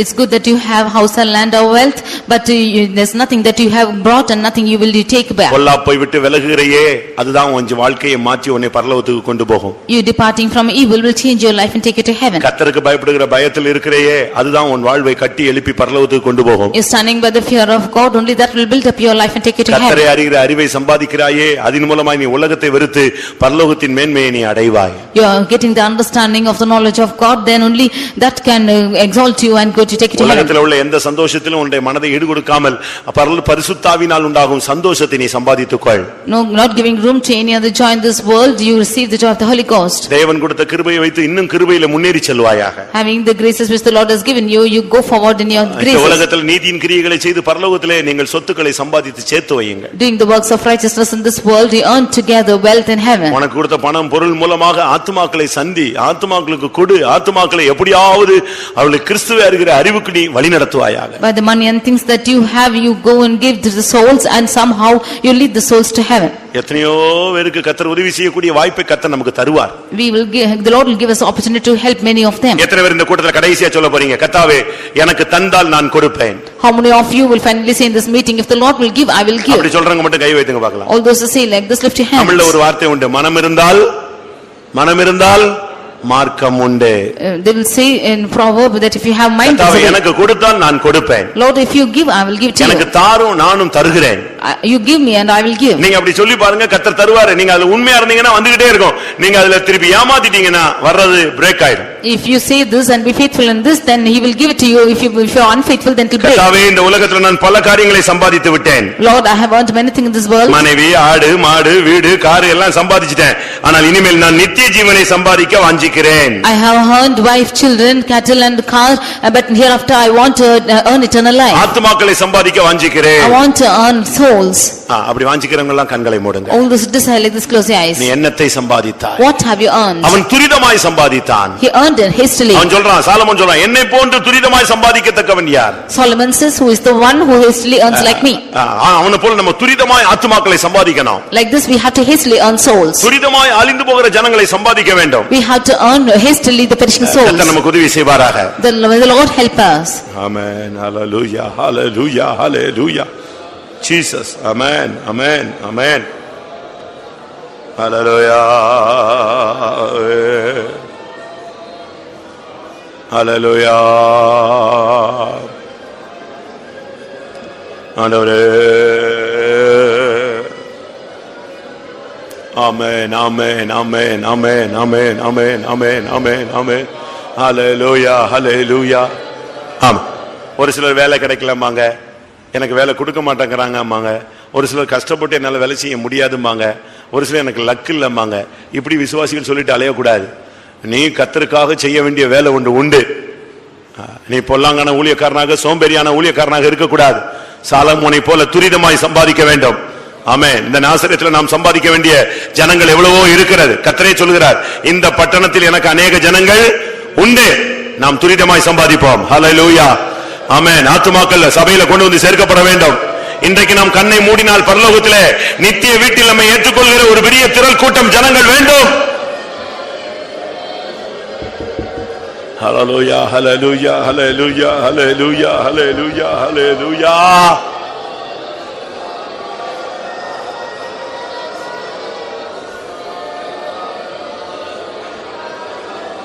ரபல பல பல பகர பல கதுர பல கதுர சிடா பல கதுர பல கதிரி சிடா பலம் சிடா சிடா. ஆண்டவரே ஆண்டவரே ஹல்லேலூயா.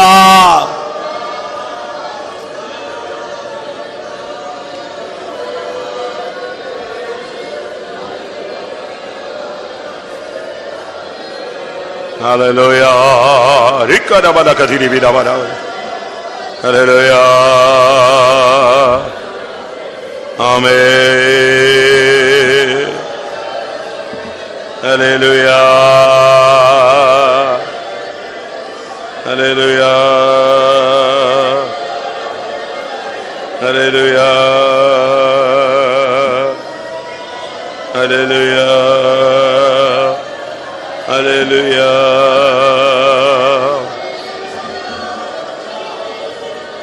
ஆமென். ரிக்கரபல திரபல திரபல கரப சிதபல கதிரபனி. ஹல்லேலூயா ஹல்லேலூயா ஹல்லேலூயா. ஆமென் ஆமென் ஆமென் ஆமென் ஆமென் ஆமென் ஆமென் ஆமென் ஆமென் ஆமென் ஆமென் ஆமென். கர்த்தருடைய சமூகத்துக்காய் ஸ்தோத்திரம் பண்ணுவோம். நாம் என்னத்தை சம்பாதிக்க வேண்டும் என்பதை குறித்து கர்த்தர் நமக்கு சொல்லிக் கொடுத்தபடினால ஸ்தோத்திரம் பண்ணுவோம். உலகத்துக்குரிய காரியங்களை சம்பாதித்து அது அழிவுக்குரியது. நித்திய அழியாத ஒரு காரியத்தை சம்பாதிக்க வேண்டும் என்று தேவன் நமக்கு சொல்லிக் கொடுத்தபடினால ஸ்தோத்திரம் பண்ணுவோம். Praise the Lord, praise the Lord, praise the Lord, praise the Lord, praise the Lord, praise the Lord, praise the Lord. வேத வசனங்களின் அடிப்படையில் ஆத்துமாக்களை சம்பாதித்து பரலோகத்திலே எல்லாவற்றையும் சேர்த்து வைத்து இயேசு வரும் பொழுது நாம் போய் அங்கே அவைகளை பெற்றுக்கொள்ள கர்த்தர் உதவி செய்ய முடியாது. ஸ்தோத்திரம் பண்ணுவோம். Praise the Lord, praise. வசனம் கேட்ட ஒருவருக்கும் கர்த்தர் உதவி செய்ய முடியாது. ஸ்தோத்திரம் பண்ணுவோம். எல்லா மகிமையும் அவருக்கே செலுத்தி ஸ்தோத்திரம் பண்ணுவோம்.